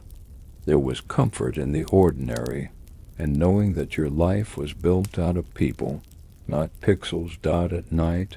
The air changed. Cities glowed with the orange haze of streetlights, and suburbs fell into deep, peaceful quiet. The hum of distant traffic mixed with the soft flicker of televisions behind curtains. You could walk past windows and see families laughing, couples talking, someone reading a book by lamplight. There was something intimate about it, a world alive in fragments, each household its own small universe. The night wasn't something to scroll through. It was something to listen to. There was also a sense of optimism that ran through everything. The Cold War had ended. Technology was growing, and people believed the future would be brighter. Computers were exciting, not intimidating. The internet was a new frontier, full of promise and discovery. You could hear the dial-up tone and feel like you were stepping into another world, a slower, clunkier version of the digital age that still felt magical. Chat rooms, email, early web pages, they all carried that feeling of first times. Everyone was learning together. The digital world hadn't replaced reality yet. It had only expanded it. School life had its own calm rhythm, too. You showed up, learned, passed notes, whispered jokes, waited for the bell. Teachers wrote on chalkboards, not screens. The sound of chalk scratching against slate was part of the day's soundtrack. Textbooks were heavy, covered in doodles from years of students before you. Lunch breaks were loud and messy, the sound of trays, laughter, sneakers squeaking on tile floors. Nothing was instant, and that was the beauty of it. Learning took time, friendships took time, growing up took time. Teenagers found their freedom in small, tangible ways. Getting a driver's license meant independence. The first car, even if it was a beat-up hand-me-down, meant possibility. You'd drive with friends just for the sake of driving, windows down, music blaring, gas tank barely full. Gas was cheap, the world felt endless, and the road stretched out like a promise. Stopping at gas stations for snacks, flipping through CDs in the glove box, staying out too late, it was all part of the ritual of becoming someone. Music stores were sanctuaries. The smell of plastic cases, the sound of albums being sampled through wired headphones, the quiet reverence of people flipping through rows of CDs. You'd save up for one album, carry it home like treasure, and listen to it over and over until you knew every lyric. Music wasn't a playlist, it was an event. It shaped your mood, your room, your friendships. If someone made you a mixtape, it meant they'd spent hours choosing the songs, recording each one, writing the track list by hand. Love, friendship, heartbreak, everything you felt could fit on a single cassette. The mood of the decade was gentle rebellion. People wanted individuality, but also community. It was a time of subtle contrasts, technology growing while nature still mattered, globalization rising while local life still thrived. You could walk through a downtown street and smell coffee from a real cafe, paper from bookstores, fabric from clothing shops. Each store had a personality. There were no identical franchises on every block. The world still had flavor, still had texture. Even the weather felt different then. Or maybe it's just how people noticed it. Snow days were pure magic, an unexpected gift of stillness. Summer storms rolled in with thunder that shook the windows, and kids ran outside barefoot to feel the rain. Seasons weren't just scenery. They were experiences. The first day of fall meant jackets, the smell of leaves, and that feeling of time turning forward. Winter meant foggy windows and warm socks. Spring meant bike rides and muddy shoes. Life followed the seasons like a story, predictable, comforting, cyclical. Television and movies gave that feeling shape. Every sitcom, every commercial, every late-night rerun reflected the calm optimism of the time. The colors were warmer, the jokes slower, the pauses longer. The shows didn't rush to hold your attention. They trusted you to stay. Watching something from that era now feels like looking into a gentler mirror of reality. The lighting, the dialogue, the pacing, everything invited you to settle in, not scroll away. It wasn't nostalgia then. It was simply normal. Home itself had a different weight. You could feel it in the furniture, heavy, wooden, built to last. Sofas that sank when you sat down, carpets that smelled faintly of cleaning powder, walls filled with family photos in mismatched frames. Every home looked different because every life was different. Decor wasn't curated, it was accumulated. Objects told stories. The souvenir from a trip, the mug with a chip, the VHS tapes labeled in handwriting. Homes were museums of memory, alive and imperfect. The air of the 1990s carried something soft, something sincere. Maybe it was because the world was still partly analog. Mistakes stayed. You couldn't delete them with a click.